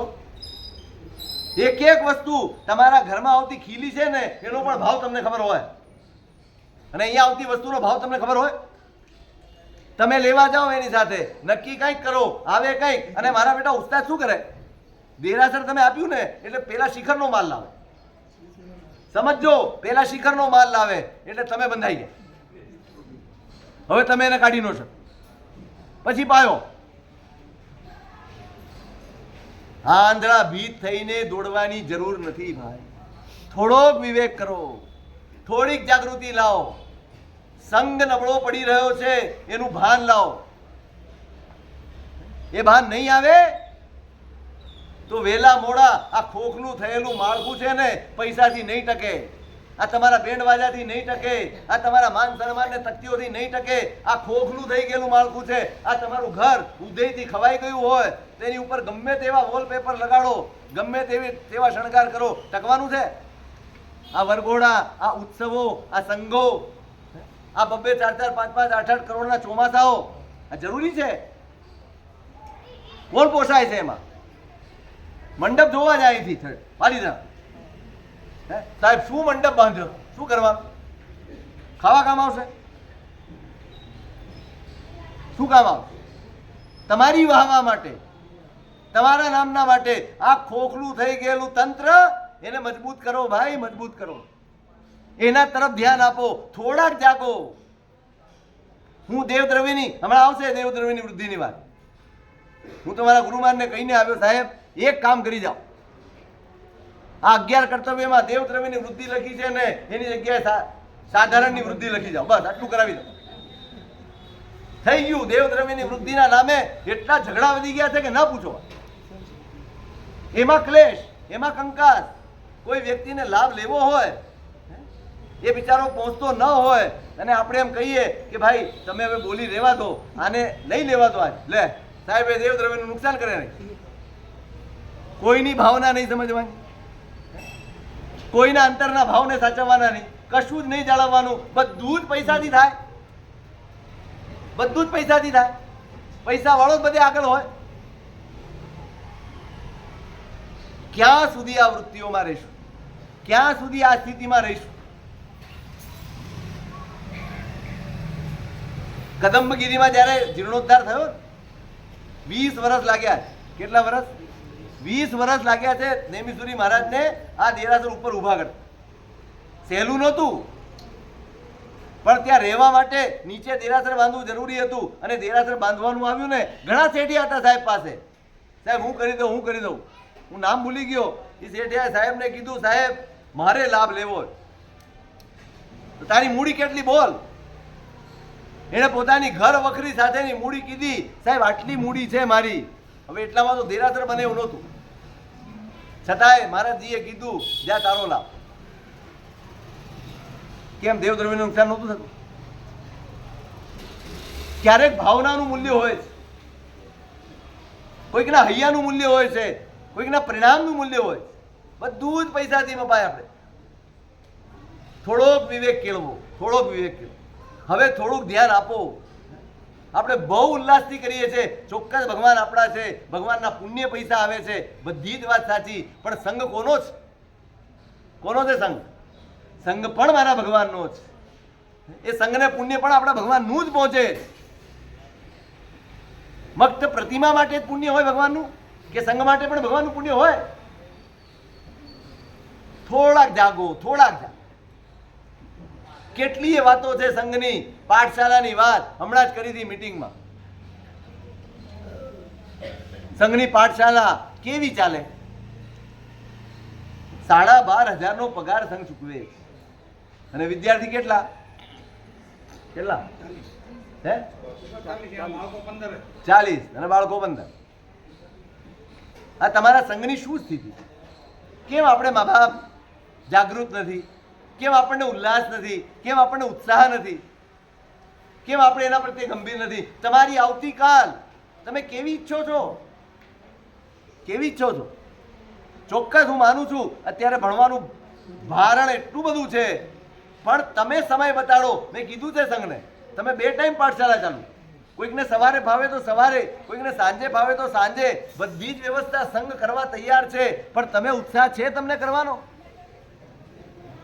બાળકો ભણે, મોટાઓ પણ થોડુંક ભણે, 1-1.5 કલાક આખા દિવસમાં તમે આપો. આટલી મહેનત કરે છે સંઘ, આટલા પૈસા ખર્ચે છે સંઘ, અને પૈસા વેડફાય છે. 15 બાળકો માટે 12,500, કોઈ દિવસ હિસાબ કર્યો છે? કરવાનું છે આ પર્યુષણમાં, આની મહેનત કરવાની છે. સાધર્મિક વાત્સલ્યની વાત વિચારજો, મેં તો કરી દીધી. ત્રીજું કર્તવ્ય છે યાત્રાત્રિક, અષ્ટાંગિકા મહોત્સવ કરવો અથવા પ્રભુની અંગરચના, જેવી શક્તિ. એ ત્રિકમાં 3 વાના આવે. બીજું છે રથયાત્રા, અને ત્રીજી છે તીર્થયાત્રા. ઓછામાં ઓછું કાં તો અષ્ટાંગિકા મહોત્સવ કરે. જો વ્યક્તિગત ન થાય ને તો સંઘ કરતો હોય એમાં સૌ જોડા, કાં તો પ્રભુની અંગરચના કરાવે. પછી રથયાત્રા આપણે દર વર્ષે કરીએ છીએ. પર્યુષણ પતશે એટલે ક્યારે છે? 15 તારીખ, બીજા રવિવારે. ત્યાં સુધીમાં તો અમારા બધા ભાવ ઉડી ગયા છે. અમારો ઉત્સાહ ચાલ્યો ગયો છે. તો કોણ આવશે? આવશે? આશ્વાસન લઈએ. પણ રથયાત્રા એ આપણું કર્તવ્ય છે, જોડાવું જ જોઈએ. દરેકે સંઘમાં આવીને વિનંતી કરવી જોઈએ કે રથયાત્રાનો જે કંઈ પણ લાભ હોય ને, સૌને લાભ મળે, આખા સંઘને, એવી વ્યવસ્થા કરજો. આવો ઉછામણી ભલે બોલો, પણ ભલે 11 રૂપિયા તો 11 રૂપિયા, સંઘના દરેક સભ્યનો કંઈક હિસ્સો રથયાત્રામાં હોવો જોઈએ. દરેકે કહેવાનું, મારે જરૂર નથી, મારે રથમાં નથી બેસવું, મારે બગીમાં નથી બેસવું, પણ મારો યોગદાન આ સંઘમાં હોય, આ રથયાત્રામાં હોય, એટલું કરવું જ આ કર્તવ્ય. અને તીર્થયાત્રા, ચતુર્વિધ સંઘ સાથે તમારી શક્તિ પહોંચે તો તીર્થયાત્રા. જ્યારે સગવડ નહોતી, સુવિધા નહોતી, કોઈ યાત્રા નહોતા કરી શકતા, ત્યારે આ માધ્યમ હતું. ત્યારે તો રસ્તા પણ ભયવાળા, કોઈ યાત્રા કરવા એકલા જઈ નહોતા શકતા. એટલે આયોજન થાય, લાખો માણસો એની સાથે નીકળે આ તીર્થ. આજે તો બસમાં જાય ને તો સંઘ કાઢ્યો,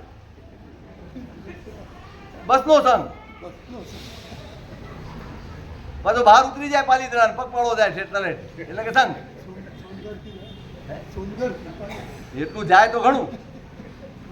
અરે એટલા માટે પેઢીએ નિયમ કરવો પડ્યો, કમસે કમ 3 દિવસ તો કરો તો સંઘ કહેવાય. અમારા બેટા ડેમથી પાલીતાણા આવ્યા, સાંજે ઘર ભેગા. ચોથું છે સ્નાત્ર મહોત્સવ. જોજો, વાર્ષિક કર્તવ્ય. મેં કહ્યું હતું, જે વર્ષમાં 1 વાર કરવાનું છે એ તમે રોજ કરો છો, અને જે રોજ વ્યાખ્યાન સાંભળવાના છે વર્ષમાં 1 વાર કરો.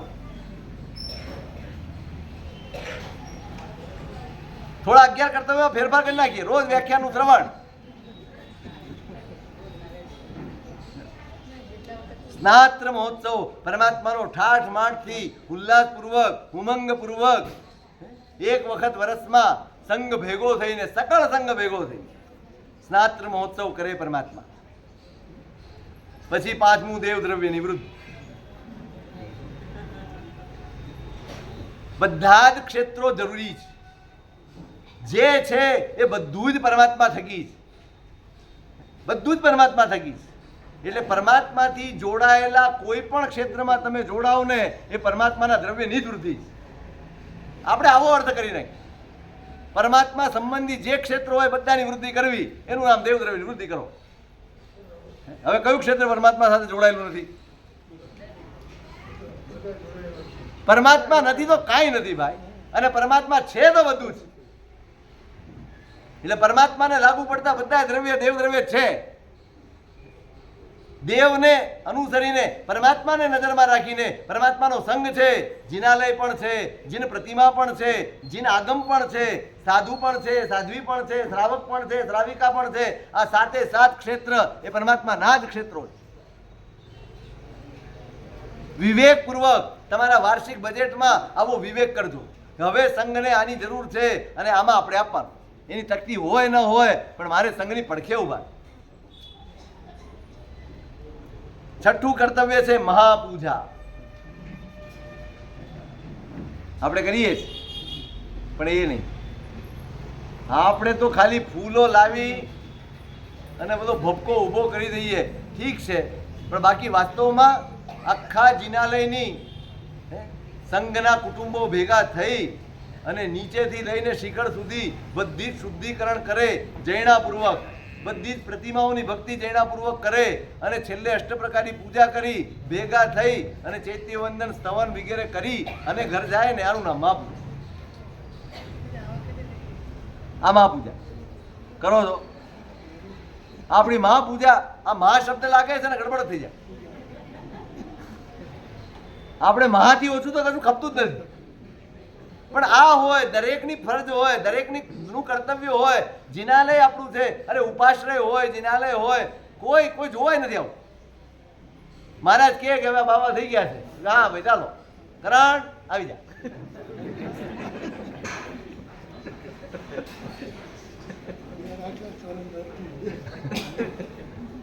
દેરાસરમાં કઈ થાય તો પૂજારી, ઉપાશ્રયમાં કઈ થાય તો કરણ. બસ એ જ મહાપૂજા, વાસ્તવિક મહાપૂજા એ. બાકી તમે શણગાર કરો, આ કરો, એમાં વિવેક રાખજો. આપણે ના ન પડાય, કારણ કે આખા હિન્દુસ્તાનમાં આ જ ચાલે. પછી છે ધર્મ જાગરિકા.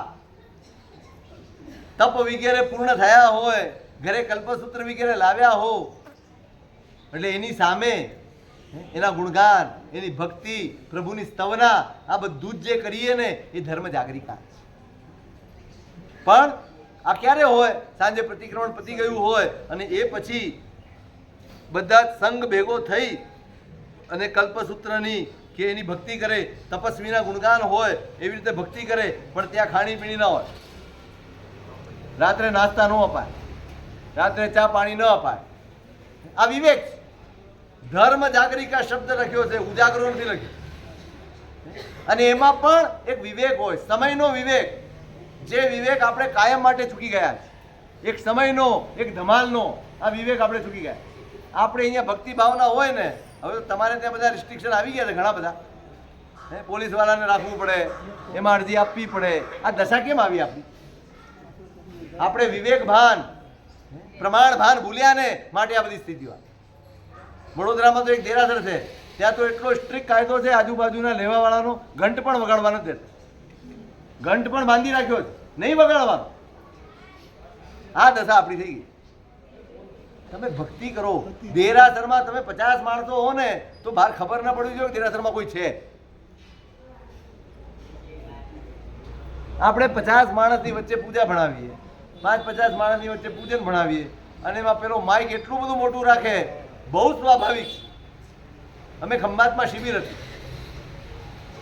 હવે સવારનું સેશન છે ને 6 થી 7 ધ્યાનનું સેશન રાખેલું. તમે હતા ને? સવારે 6 વાગે અમે જઈને બેઠા. બહારનું ખુલ્લું એક પેલું પેસેજ છે, ઉપર છત છે, બાકી ખુલ્લું. જેવા 6 વાગે જઈને બેઠા ને, તે સામે જ સ્વામિનારાયણનું મંદિર હતું અને એમાં એમની કેસેટ ચાલુ થઈ, એમના ભજનો ચાલુ થયા. હવે સ્વાભાવિક છે, આપણે કાંઈ નહીં કરી શકીએ. અવાજ એટલો બધો આવે ગીતોનું, શું કરવાનું? પછી અમે રૂમમાં ગયા, બધી વાત સાચી, પણ મને ત્યાં વિચાર આવ્યો કે આપણે એક અનુષ્ઠાન કરવું છે, શાંતિથી બેસવું છે, તો આમાં આટલો અવાજ પણ મને ડિસ્ટર્બ કરે છે. તો આપણે જ્યારે ઓર્કેસ્ટ્રા ભેગું કરીએ, આપણે ભેગા થઈને રાડો પાડીએ, ત્યારે આજુબાજુવાળાને કેટલી તકલીફ પડતી હશે. હું મારો વિચાર કરું છું કે મને તકલીફ પડે માટે આ બંધ થવું જોઈએ, તેમ થવું જોઈએ, બધી વાત સાચી, પણ બીજા લોકોને તકલીફ પડે એનો વિચાર મને કેમ નથી આવતો? ધર્મ તે છે જે બીજાને અંતરાય કર્યા વગર થાય ને, એનું નામ ધર્મ. જ્યાં બીજાને અંતરાય હોય, બીજાને તકલીફ હોય, એ ધર્મ નથી, આડંબર. આ વિવેક કેળવવાનો છે. ભાવના રાખી છે તો એવા ટાઈમે રાખો, 10 વાગે બધું જ પૂરું થઈ જાય. અને ભાવનાઓમાં પણ હવે તો તમારે કોન્સર્ટ શરૂ થઈ ગયા. શું કહેવાય ને? કન્સર્ટ ને. શું કરવાનું? એમાં ભગવાન તો હોય જ નહીં. આ નવરાત્રિમાં હોય કે નહીં? કોઈ દેવી હોય? એ ગરબા ગાય, શું ગાય? એક માટલું મૂકી દે, અને પછી જે ચાલે એ જોવા જેવું હોય. એવી જ આપણી સ્થિતિ છે. પરમાત્મા ક્યાંય ન હોય, મહત્વ કોનું હોય? પેલા ગાનારાનું. એ ગાય કોની તરફ મોઢું રાખીને? લોકોની તરફ મોઢું. કોના ગીત ગાવાના? તમારા ગીત ગાવાના? તો કોના ગીત ગાવાના? પરમાત્માના ગીત ગાવાના છે, એની ભક્તિ કરવાની છે, એને નિવેદન કરવાનું છે, એને પ્રાર્થના કરવાની છે. અને આ મોઢું મોઢું કરીને, એટલે હું તમારી સાથે વાત કરું ત્યારે આમ મોઢું કરીને, આને ભક્તિ કહેવાય? બધું જ ચુકાઈ રહ્યું છે, વિવેક જ ચુકાઈ રહ્યો. પાયામાંથી ઘણું બદલવાની જરૂર છે. આપણા અવિવેકે માઝા મૂકી, ધર્મના ઠેકાણે રહી ગયો. અને આપણી આ બધી ધમાલના લીધે હવે ધીમે ધીમે ધીમે લોકો ધર્મને વગોવવા માંડી, ધર્મની નિંદા થવા માંડી. અને સૌથી મોટો અપરાધ, બરાબર યાદ રાખજો, તમારા આચાર પાલન ન થાય ને એના કરતા મોટો અપરાધ તમારા નિમિત્તે ધર્મની નિંદા થાય તે. મારા નિમિત્તે કોઈ ધર્મને બદનામ કરે, મારા નિમિત્તે કોઈ ધર્મની નિંદા કરે, એના જેવું પાપ એક પણ. વિવેક સંપન્ન હોય ભાઈ, ધર્મની આરાધના તો બીજાને જોડનારી હોય, બીજાને ઉલ્લાસ જગાડનારી હોય. એના બદલે આપણી આરાધના, આપણો ધર્મ, આપણી ક્રિયા, આપણા અનુષ્ઠાનો બીજાને નફરત પેદા કરે, બીજાને સંતાપ પેદા કરે. વિચારજો, વિવેક કરજો. 8મું કર્તવ્ય છે શ્રુત પૂજા, જેની સાથે આપણે કાંઈ લેવા દેવાનું ના. બહુ સાચી વાત. ચોપડી અને શ્રાવક નહીં, વાણિયા.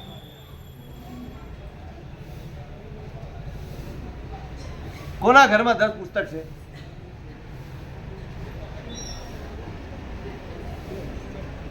શ્રાવકો ડરે હો, અમને આવીને કહી જાય, સાહેબ આ ચોપડી મૂકી જઉં છું. કેમ સાહેબ? ઘરે આશાત ના થાય ને. આ એવો સરસ શબ્દ મળી ગયો છે ને, રાખવી ન હોય તો શબ્દ કયો વાપરવાનો?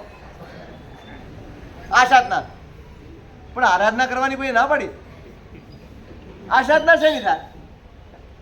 ચોપડી ઉપર બેસીને જમે છે, આશાત ના શેની? શ્રુત પૂજા આ કર્તવ્ય છે. પ્રભુનું શાસન, એનો પાયો શ્રુત જ્ઞાન છે ભાઈ. શ્રુત જ્ઞાન નહીં હોય, આ શાસનની તમે કલ્પના નહીં કરી શકો.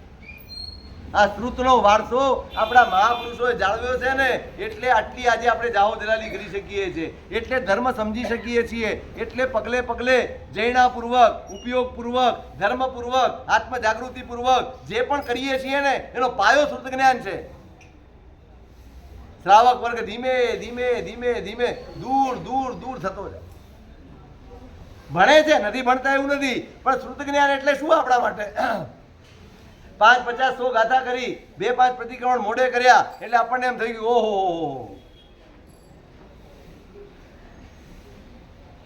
તમારાથી જેટલું ભણાય એટલું ભણો, તમારાથી સમજાય એટલું સમજો. આ પણ શ્રુત પૂજા છે. કોઈ ગુરુ ભગવંત આવ્યા છે, એમના સાનિધ્યમાં બેસીને તમે કંઈક સમજવાની કોશિશ કરો ને, એ પણ શ્રુત પૂજા છે.